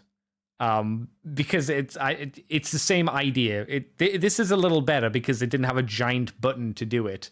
It wasn't Muscle Machines, was it? No, it was generic. It didn't have any kind of name. The face was basically a black helmet, and the face was just plate mirror. Like there was no facial detail to it. It was just like flat front part, and then like two side parts for the other side of the head, which again were just all chromed. It was just generic robot toy. It's quite good because it was really big, but with the same kind of idea, transformation engineering wise as the battle chargers, but wasn't quite as sleek. So while these are kind of nice car modes and kind of crappy robot modes, this was a big monster truck thing. And kind of had a big imposing robot mode as well. Anybody in chat know the kind of toys I'm talking about? The kind of transformer with the button on the front where the arms kind of popped up to the sides? Anybody know what the name of that is? Because if there is, if you do and you put that into chat, I'll throw. I might be able to find an image of it and throw it up. Mr. White says, I'd say the battle chargers were hollow car toys with the minimal of actual physical robot installed. Yeah. It's a shame that there's not like an all-encapsulating word for that, like shell former. Yeah. It's a hollow car toy with minimal actual physical robot, and you're like, yes, the HCT MAPHRI, my favorite kind of transforming figure. We'll leave Trypticon till last. Galvatron, the new leader of the Decepticons, Leonard Nimoy, in his comic book version because of reasons. I don't know why. Have you had a original Galvatron toy? Have you fiddled with one? I did. I got one from a car boot sale back in the mid-90s, if I remember rightly. My first introduction to him was do you remember Takara did the reissue of him into the movie colors? That was my first Galvatron figure. And then I've still got another random one where I took a bag to either an auto assembly or TF Nation where I gave it to some guys behind the stall and said, you can sell these for me, that'd be great. And then by the end of the night, when I came back to get my bag, there was a Galvatron, which they said, "Oh, this is yours." And I was like, "This isn't mine," but okay. He's got no accessory, so he doesn't have his cannon, but it is still a Galvatron, and I still have it. It's just the body. Fair enough. Gun mode. He is a triple changer. Yes. His gun mode is wank. Yes. His cannon mode is not great. No. It's not great. No, it is not. I think it is very, very difficult to try and get the canon mode he has in the movie because it just warps physics, as some things do. robot mode. It's almost It's a robot. It's almost okay. The head's wrong. The head's an Yeah. attempt, but it's still wrong. Yeah, the head, the head, because of how it looks in the cartoon and comics. Yeah, that wouldn't fit in that peg, in that hole in his body. No, It really wouldn't. Not be able to hold the cannon as well. no. I if it was done today, Hasbro could easily have done a crossover with Burger King and repainted this into the Burger King, and I think this figure would look more accurate to the Burger King mascot than it does to Galvatron. He's got little weedy little forearms and then these massive biceps. It's almost like he's shot his arm full of that horrible oil that some people like to do to themselves instead of going to the gym, which is not healthy. Don't do that. He's got this weird second gun, which isn't very good. No. It's not a great figure. However, it is much better than Rodimus Prime. This is true. It is not a high bar, but no, I'd say he's probably more. He's supposed to be more compared to Ultra Magnus, to be fair, but yeah, I'd even say he's worse than Ultra Magnus. I think Ultra Magnus is a better figure. He's granted mostly armor, but Yeah, I'll give Galvatron this. He had some excellent electronics in there. The light and sound was highly entertaining, I remember. I don't think I've used the lights and sound on my Galvatron because I have nightmare recollections of using the lights and sounds on Shockwave, and Shockwave's lights and sounds are horrible. They will make dogs cry. That's how high pitched it is. So what's Galvatron's? Is it Wii U? Does it go pew pew? Does it he sound makes good? generic laser gun noises, but also in robot mode, his eyes light up. Oh, okay, that makes sense. And then in either of the gun or the cannon modes, that switches to the barrel lighting up. Yeah, that works. That's okay. Yeah. It does the job it needs to. Yeah. I'm not entirely sure it's a gimmick I'd have sacrificed as much as this figure does to get, because I mean that's why he's got such a big torso, because it has all of his electronics and the batteries. Without that, they probably could have made a much better figure, to be fair. But as a toy, that did help do a lot to sell the figures, in my mind. Yeah, I mean, lights and sounds were a big deal for us kids back in the day. That's for sure. I'll agree there. I think he did. Did he have knee articulation that didn't do anything? I think he did, right? I think he did. But because he didn't have any thigh articulation at the hips, it didn't really make any sense. Yeah, I mean, sometimes with G1 toys, there were useless joints. There were joints there for articulation that didn't do anything. Like, you can do something with them. And I think they were more for the simulation of play rather than, posing or anything like that. Though I don't know why they'd think bending a knee would be some sort of feature.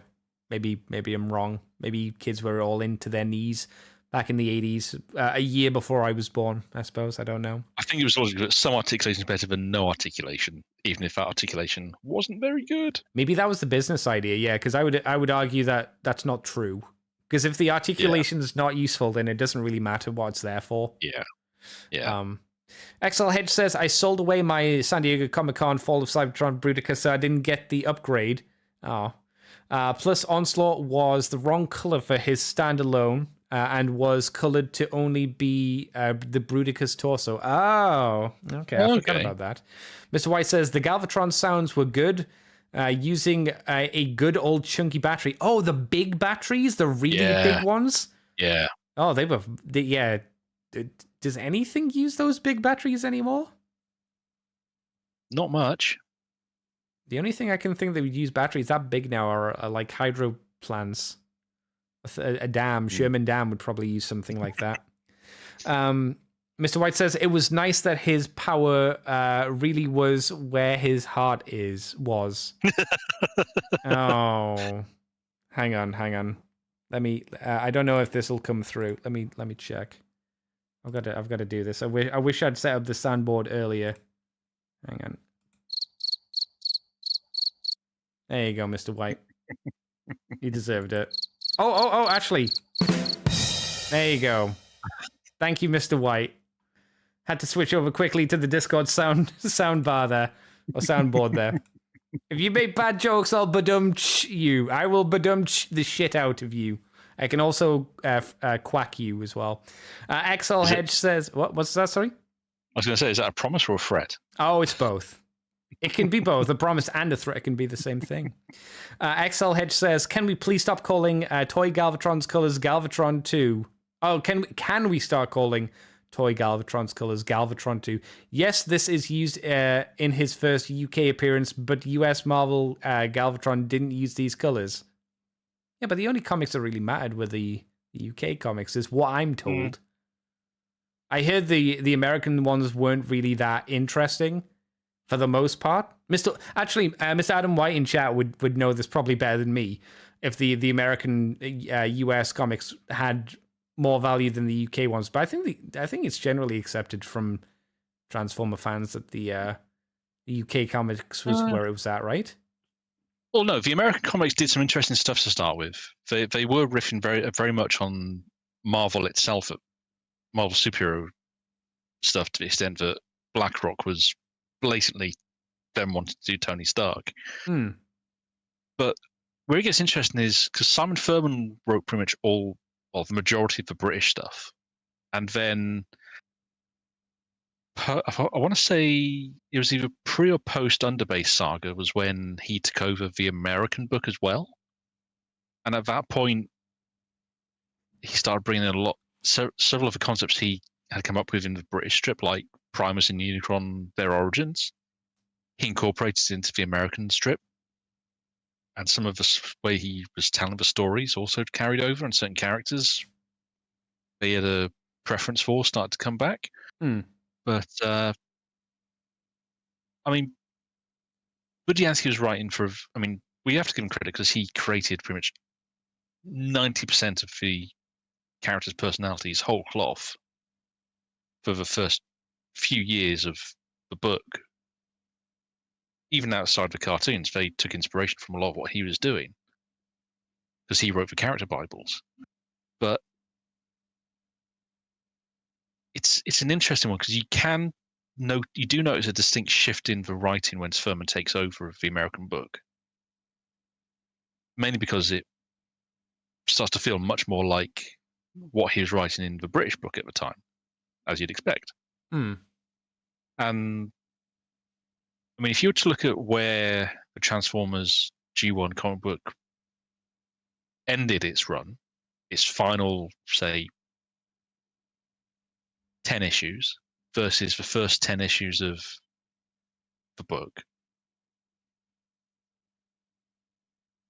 You got to bear in mind, it's not just a difference of nearly, 6-7 years of comic writing, of comics itself, but it's the genre developed itself in that time. So the artwork at the start was a lot cruder in some ways. In some ways it was not, because they did replicate the toy designs in excruciating detail at times. By the time you get to the end, some of the artwork that's been thrown out is just mind-blowing in that book. So it's interesting. I collected the British comic book from, I think around issue 20 or 30 up to the very end. And I had issues of the American book from time to time when they turned up at the local NAFI on the American base. So I dipped in and out when I could. Yeah. It was always interesting to see how those stories were then chopped up to fit the British format. But I say they did very different things, is what I'd say. Because Marvel UK was very much running off of the energy that 2000 AD pumped into the British comic market. So that plays a big factor in things.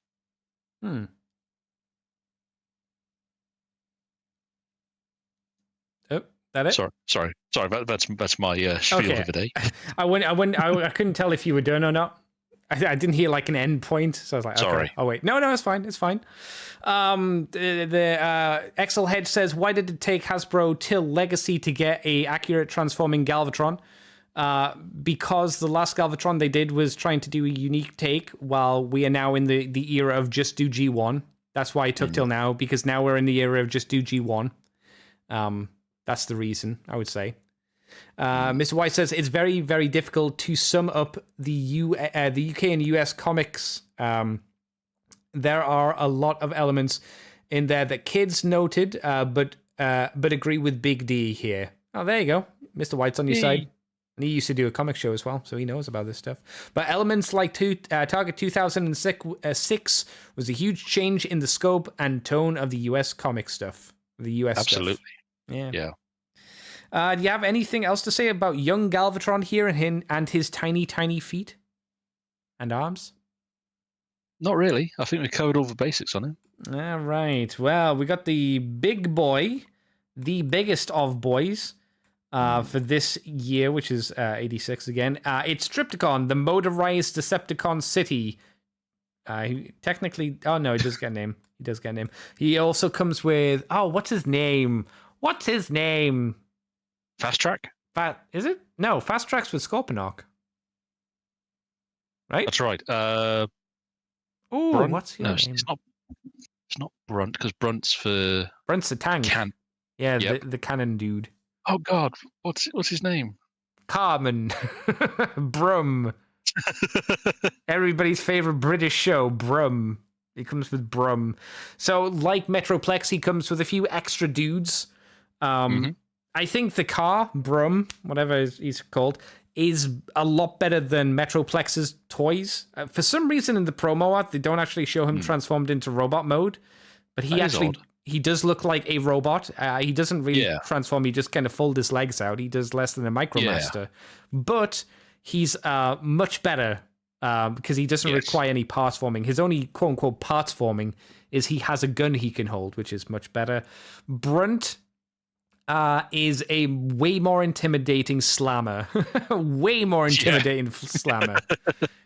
Yeah. Oh, Jay says full tilt. Thank you. Full tilt. That sounds right. Right? Full tilt? Yes. I'll go with that. I knew it was an FT. Yeah, full tilt. That's why I went to Fast Track. I was just like, wait, if it's not Fast Track, what is it? Yeah, full tilt's really good. I would say it was the best thing. One of the best things about the newer version of Triptychon as well, because that was a really good toy. And it was a headmaster as well. I wasn't a big fan of the Titans Return Triptychon. But then again, I'm not a big fan of the Titans class in general, I suppose. See, that Triptychon's the first version of him I ever had. Oh, really? Titans Return. So I never had any of the previous versions of the mold. Have you since? Have you had a G1 version? I haven't. Oh, sadly. My God. I might need to try and rectify that, because it'd be nice to just have a... I know my nephew would lose his shit to see a giant walking mechanical T-Rex. He is very slow when he moves, though. Don't expect him to be jogging up and down the living room floor. He moves as you would expect. Do you remember, like, though? I mean, I think what this is those toys that you get that walk, in quotations, where they have the two little things. It is just one of those, but bigger. Oh yeah, absolutely. It does transform as well, in fairness, to a certain degree, but it is just a bigger one of them. Yeah. And the motors for him are not the best. He is noisy. This is not something as a child you would use to play with in the middle of the night, because your parents would beat the shit out of you because it's so noisy. I got this much later on. What did I get first? Did I get Triptychon first, or did I get Gigastorm first from Beast Wars second? I'm not sure. See, I was going to say, that's probably the version I'd have liked to have picked up, Gigastorm, if anything, just for a different version of the character. The problem with Gigastorm is very fun visually, because he's got like the dino pattern on the top of his legs and running down his tail. But he has no accessories. He doesn't come with full tilt. Does he come with full tilt? No, he might come with a full tilt. He doesn't come with any of the other accessories, so you don't get Brunt You don't get the panels for the side of him. He's very, very basic. Which is probably why you should get Triptychon and then get Gigastorm, because then you can just play around with the accessories then at that point. Gigastorm definitely doesn't come with any of like the extra weapons parts that you'd put onto the base mode, the little silver towers and guns. He doesn't get any of them. And I think because he didn't, I think it was just a way to reduce his costs, I imagine, for the Japanese market. He does have the cool like horn on the front of his head, which is pretty cool, but it does mean that he doesn't have the little opening panel where there's an extra gun. Guns. Yeah. Again, I think if we compare this, so you've never had this, so I suppose you don't know. Comparing this to Metroplex, this is, I'd say, generally better. I suppose. I think the dinosaur mode is fun. It looks like a dinosaur. It looks more entertaining in all three. Well, possibly not Battle Station, but the base and the dinosaur mode, they look more cohesive than Metroplex. I mean, you say that about the Battle Station mode, but when you turn on the motors in Battle Station and in the city mode, you see the silver parts where the gun towers are on those spin around. Oh, I didn't realize that. Yeah, because what you do is when you like split the legs apart, obviously like the motor is in the center of the body where the green part is the batteries and everything. So when you separate the legs are disconnected from the motor. You then use the front treads of Brunt and you stick them into where the motors are. And then you put those silver bits on top, allowing them to spin around, which is quite fun. It's actually very cool. I dig that. I can't remember. It looks like from the images that Brunt can light up. I think he can. But again, it's been a while since I played with my Triptychon and Brunt. I'm still wondering if I had Triptychon. Given the size of Brunt, I'd be very surprised if that wasn't the case. Yeah. But he didn't light up. At least for the gun. Yeah. I'm getting really annoyed because I definitely own Gigastorm. I don't know if I own Triptychon now. I might not own Triptychon. I might only own Gigastorm. Oh, that's annoying. Oh, that makes me feel icky. I don't like that. The base mode's not too bad. He has a launching gimmick, so you can put full tilt at the top, and there's a little button on the side of Triptychon somewhere, and there's just a little ram that tilts up, which is probably why he's called full tilt, because he then just slides down the tail, which is quite a fun gimmick. It's not amazing, but it's like, it's cute. It's fun. That's the job. Yeah. City mode, I don't really think he looks like a city. He looks like a playset. I think he looks more intimidating and interesting, again, just as a spread than Metroplex. I mean, you always have to say city with quotation marks for these guys, because it's how the marketing is like, city, okay. Well, you say that, but Metroplex looked like a city. City big building, that one. Fortress Maximus looked like if you were going to call anything a city, Fort Max, definitely. This goes, for me, visually, and how this kind of looks and feels in hand, goes more in the direction of how they would then make Scorponok, and how then they would make after that Overlord. He definitely kind of goes into that. Excel Hedge says, only Gigastorm Andy, all the more reason to buy Titans. No, I don't want Titans Triptychon. I don't want him. He's shit. I want the G1 version. Fuck the Titans version. Also, the Titans version is probably way more expensive. I had an opportunity at one point. Actually, I remember when me and Mikey were talking about, like, we'll have a Titans Return Triptychon, and it was at the American store Ross for like $50 to $70, and I was like, we'd buy that. Seeing them like that was bonkers. Yeah, obviously shipping, we wouldn't be able to get them over here for that much, but without hitting some problems, I was like, yeah, okay, that's a fair price. I think mine I paid $74 because it was when Toys R Us were closing. It was when Toys R Us were closing down. That's an okay price for it. Had one, so that's fine. The interesting thing, and I don't know if you've seen this before, Big D, but you see how the in base mode, the city mode, the parts come out to the side. With those parts, you were able to connect them to the quote unquote base modes of the Scramble City combiners, which was quite fun.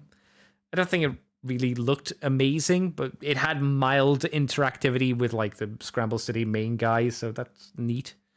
Yeah, it's always fun to have stuff like that available to mess around with. Yeah, the way I looked at that is it was kind of like the idea of what Countdown became, but Countdown was much better at it because it was designed to be bases that connected to bases. Yeah. But I think that's kind of where they took an idea from this and took it over to Countdown. But I'd say Trypticon is a good figure. Impressive, better than Metroplex. Decepticon supremacy all the way, as usual. Yeah, a pretty strong lineup for this year. There's a few stumbling blocks. For me, the Battle Charge is a kind of a stumble. Galvatron, you could say, is a stumble. And maybe if you want to put in Silly Hat Cyclonus, I'd also go with there. I'm going to say we didn't talk about the Stunticons. I don't think we did, thinking back to it. And you said you did have the Stunticons, so why don't you tell me, Big D, about the Stunticons? Well, I mean, I actually had them as the gift set they came in. Oh, yeah. Oh, yeah. And they were just damn entertaining. I mean, Motormaster was a bit weird. I'll probably say Motormaster might actually be the weakest part of the set to me. Oh, really? Why? Looking back. Why would you say that? Just the other guys, when they transformed, had really nice proportions to them, but because of how Motormaster transforms, the cab from becoming his feet, they do look a bit clown feet, to be honest. That's fair. He's got nothing in the head. I mean, his face is just stuck in there, and you can't do much with. There's nothing to do with that either. What do you mean? There's a little bit of articulation in the arms. What do you mean? There's nothing you can do with it? Well, it's fixed. There's no pivot to it. I mean, So are you there can't the Scramble City guys? I think some of them at least you could turn. No. Not with these Am I thinking- guys. Not with the rest of the Stunticons. Wait. Defensor, you could turn his head because of how that was designed. Sorry, I thought you meant comparing them to the rest of the Stunticons. Oh, no. Sorry, I was thinking in terms of the other leaders. Yeah. Yeah, the other leaders could. Yeah, Broadside couldn't. Hotspot couldn't. Onslaught could. Silverbolt couldn't. And Snaptrap, I think, can offhand. So I guess it's a rarity. Right. I guess it's more of a rarity that they can do. His is more egregious because of how his face basically then just you put a mask over it for the Menasor head. Yeah, that's fair. Yeah. And I know you kind of do a similar thing for the other guys, but it just whereas in their cases you're putting on a helmet, you put on a proper cover. It's literally just a clip-in faceplate, effectively for Motormaster. It never felt right to me. You wanted a full-on helmet for Menasor, did you? Kind of deal. It would have been nice, but it's the nature of how the transformation pull panned out. I mean, he did have some nice articulation at the shoulders because of how his arms pulled out, which was novel to my mind, anyway. So you could get a little bit of outward motion on that score, not much, but a little bit. In terms of the cars themselves, I mean, they all had beautiful car modes, absolutely stunning. And then the bot modes, Breakdown always the odd man out just because he always felt a little bit meh. What made him feel meh? I think it was just the fact that he's got probably the most boring color scheme because it's just cream and blue. Okay. With a bit of red on. It's a very nice Lamborghini that he turns into, but it's a really weird color palette for him. Yeah, no doubt about that. Yeah, I wouldn't fight you on that. That's for sure. Yeah, Dead End and Wild Rider just look effortlessly cool. And then, what's his name? Dragstrip. I'm losing names all over the place today. It's not great. Dragstrip's just got one of the more fun and unique F1 car modes.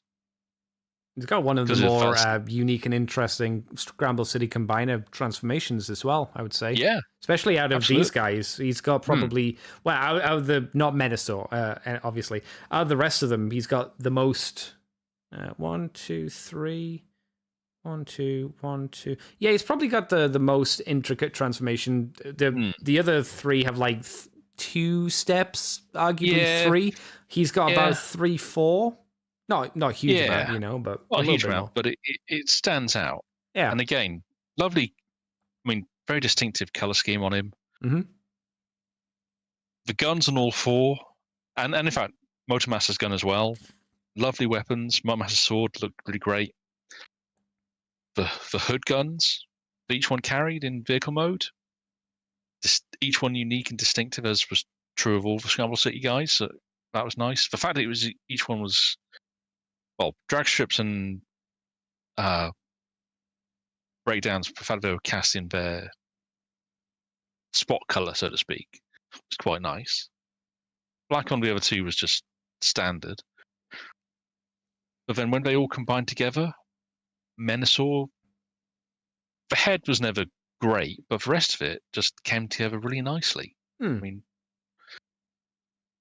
would have been nice if the sword had been a bit bigger, but otherwise... Men throughout the eras have been saying that. Yes, I need a bigger sword. Exactly. Do you, sir? Take one of these. See, for me, I really liked Motormaster. I had him as a kid. Yeah. I felt like I really enjoyed how he transformed.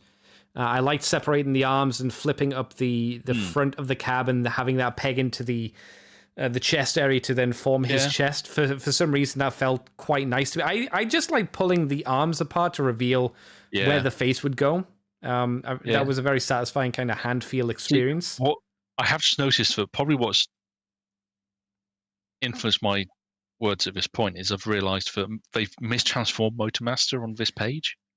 Yeah, kinda. They've got his legs set up for combined mode when they should be more stretched out. Yeah, I thought it was weird that they kind of give him the bow-legged look, and maybe that's the right transformation. But I think he looks better when you don't have them bow-legged, when you just straighten him out. He's very tall and lanky and still kind of like rectangular shaped when you do that, but it looks nice. He still does have big clown feet, you know. Again, I wouldn't fight you on that because he does have the 2 halves of the cab mode right in front of him. Rather than him, I think the thing that annoyed me most as a kid was how inaccurate he looked to Motormaster, and he's very, very, very inaccurate. While the other Scramble City team of Stunticons here, they look pretty on point. Like the faces might not look right, but if you're not, I mean, the faces were quite small on these figures anyway, so I never really cared too much. Yeah, they were good enough. Like they had the right colors and for the most part the right places. But Motormaster was really that guy that you looked at and went, you're just nothing alike. You don't look anything like him. But it didn't take away from my enjoyment of just playing with the toy.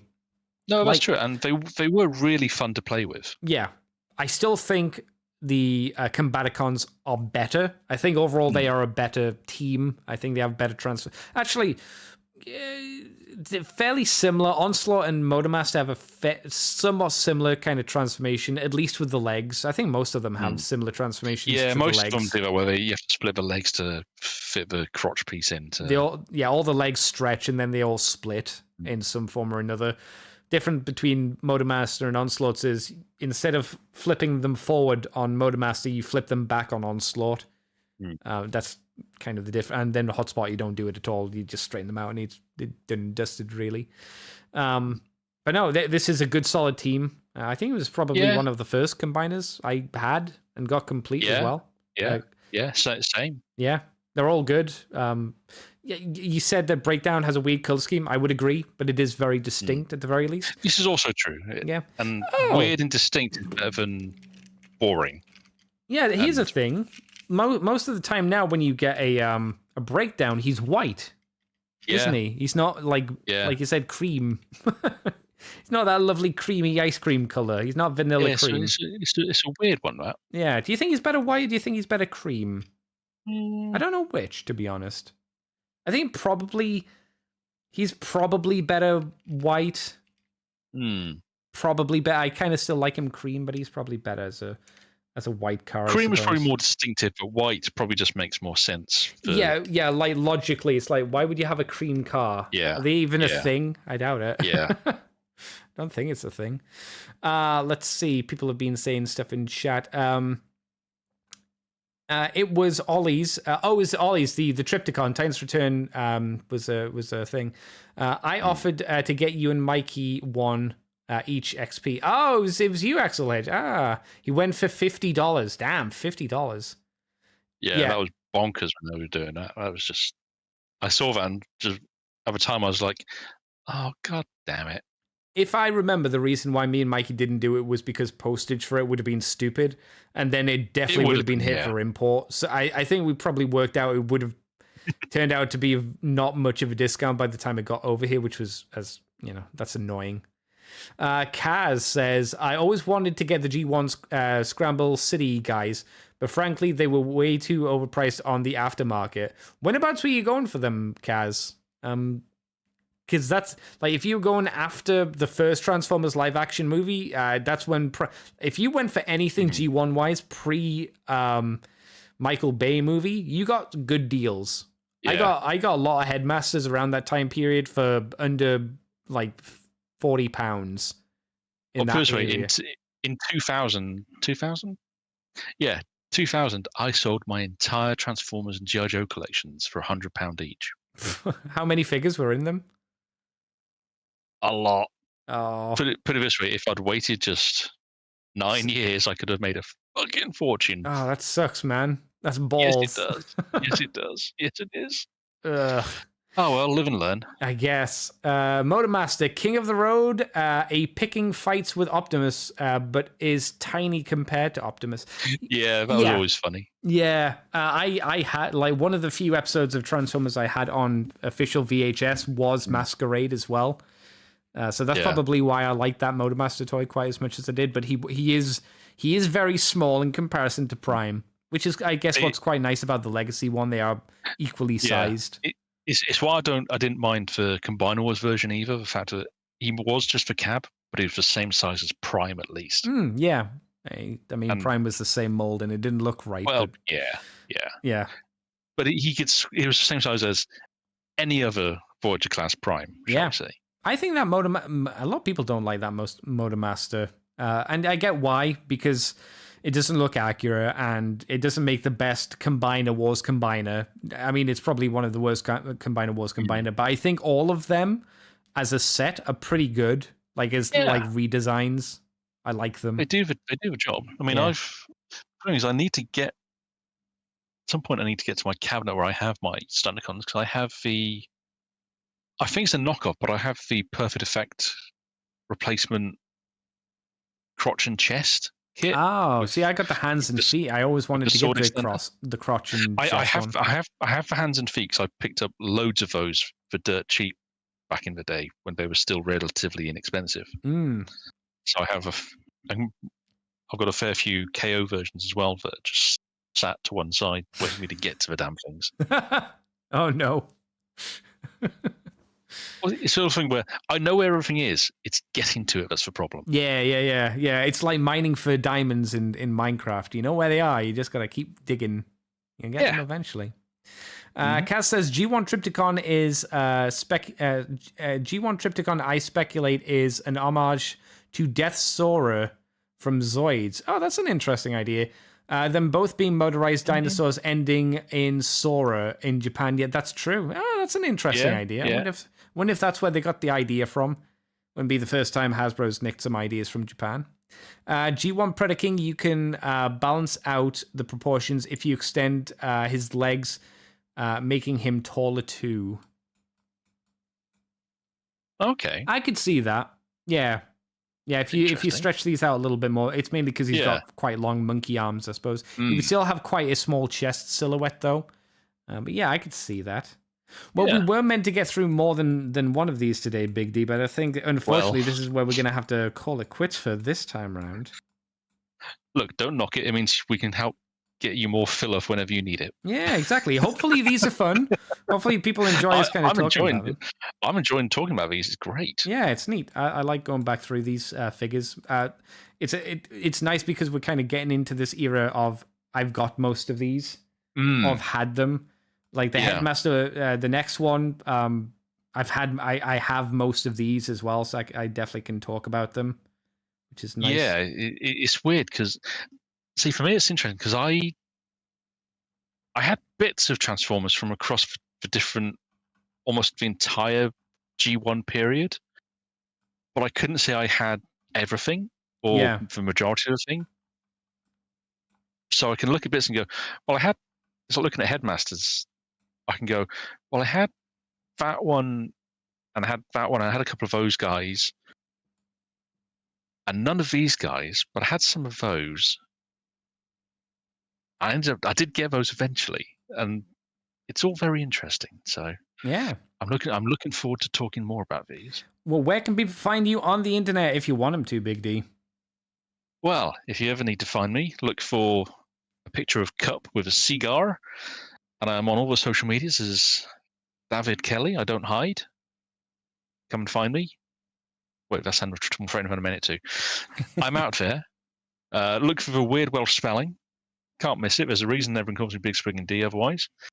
I contribute to the Fluff and Hammer, where I run the monthly watch along. We got a good one coming up at the start of October.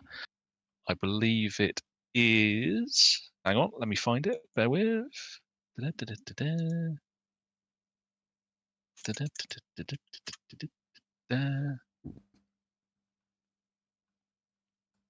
Load. Yeah, so October 7th will be our next watch along, and it'll be Predators and Doomsday. Which one's Predators? That's the one with Adrian Brody. Oh, the pianist. Yeah, okay. Yeah, that was quite fun. I don't love it, but it's all right. It's a fun way to spend an hour and a half. And yeah. Doomsday is bonkers. So that was a fun movie. It's very strange. It's very silly. No, a lot of the movies that guy did are good. He's the guy that did Dog Soldiers and The Descent, so he's good. Neil Marshall has a good track record, to my mind. Yeah. Do you know what his newer films are like? He doesn't do a lot of cinema release. I mean, he does He's in a more few TV. recently. Has he? Yeah. Because I know most of what I've seen of him in recent years. He did a lot of the big battle episodes for Game of Thrones. Mm. The Battle of the Blackwater was him, and I think he did the Battle for Castle Black. Yeah. And a few of those other kind of ones that had quite big set piece engagements around them.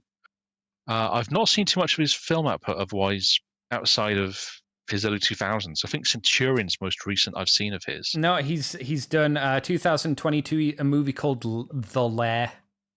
Oh, I'll have to track that one down. And he did one beforehand as well, which was a plague doctory kind of looking one. Let me find what it was called. The Reckoning, which was 2020. Ooh.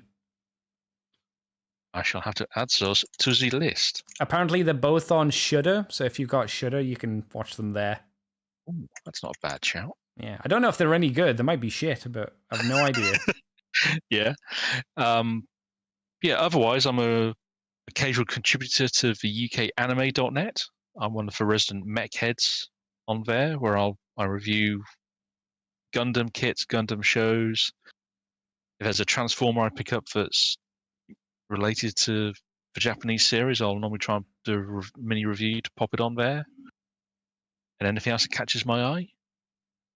So, that's kind of it, really. I'm on Twitter, Instagram, and Facebook for the most part.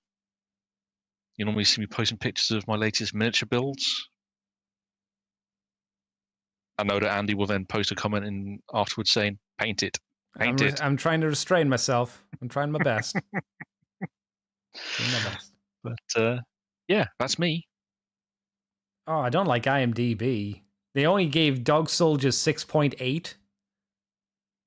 And they gave The Descent 7.2. It's like, fuck off. Dog Soldiers is not a 6.8 movie. Fuck off. No. Dog Soldiers is at least an 8. I was thinking 8. By any stretch. Yeah. Especially for the budget. Maybe it's because it's not high budget. But that's the charm. And The Descent's better than a 7. The Descent's definitely better than a 7. The Descent's really good. Wait, are they reviewing the American edit or the British one? Probably the American one with this. The 'Cause happy the American ending. one has the really bad ending. tacked Yeah, on the happy end. ending, which is not meant to be a happy movie, but he was told it had to be happy, otherwise it wouldn't get shown, and he was like, all right, whatever. Yeah. I love the fact that The Descent 2 doesn't work if you've seen the British version of The Descent. Well, the Descent 1 doesn't work too well anyway, to be fair. No. It's not as good as the original. But, whatever. You can find me on Twitter, Twitch, and YouTube as Decayed Andy. Find us on the Moonbase 2 forums, Twitter, iTunes, Facebook, Libsyn, YouTube as Moonbase 2 Transformers Podcast. If you want to help out, you can go to patreon.com. And we only asked for $2 for help on CC Bunker. Oh, we're also ccbunker.weebly.com there as well. If you want to join the chat and talk with us while we're doing our pooping, you can come over to the YouTube page, which I mentioned, 8 o'clock in the evening, UK time on a Sunday. Until then, hopefully Mikey will be back next week. There wasn't much news to talk about this week anyway, so that's fine. Yeah, it's been quiet. Yeah, hopefully there'll be some news to talk about next week. Thank you, Big D, for coming in and filling in for Mikey once again. You're very welcome. Thank you for having me. And thank you, everybody, for joining us. Until next time, we'll catch you suckers next time. Bye-bye, everybody. Bye-bye. Ah.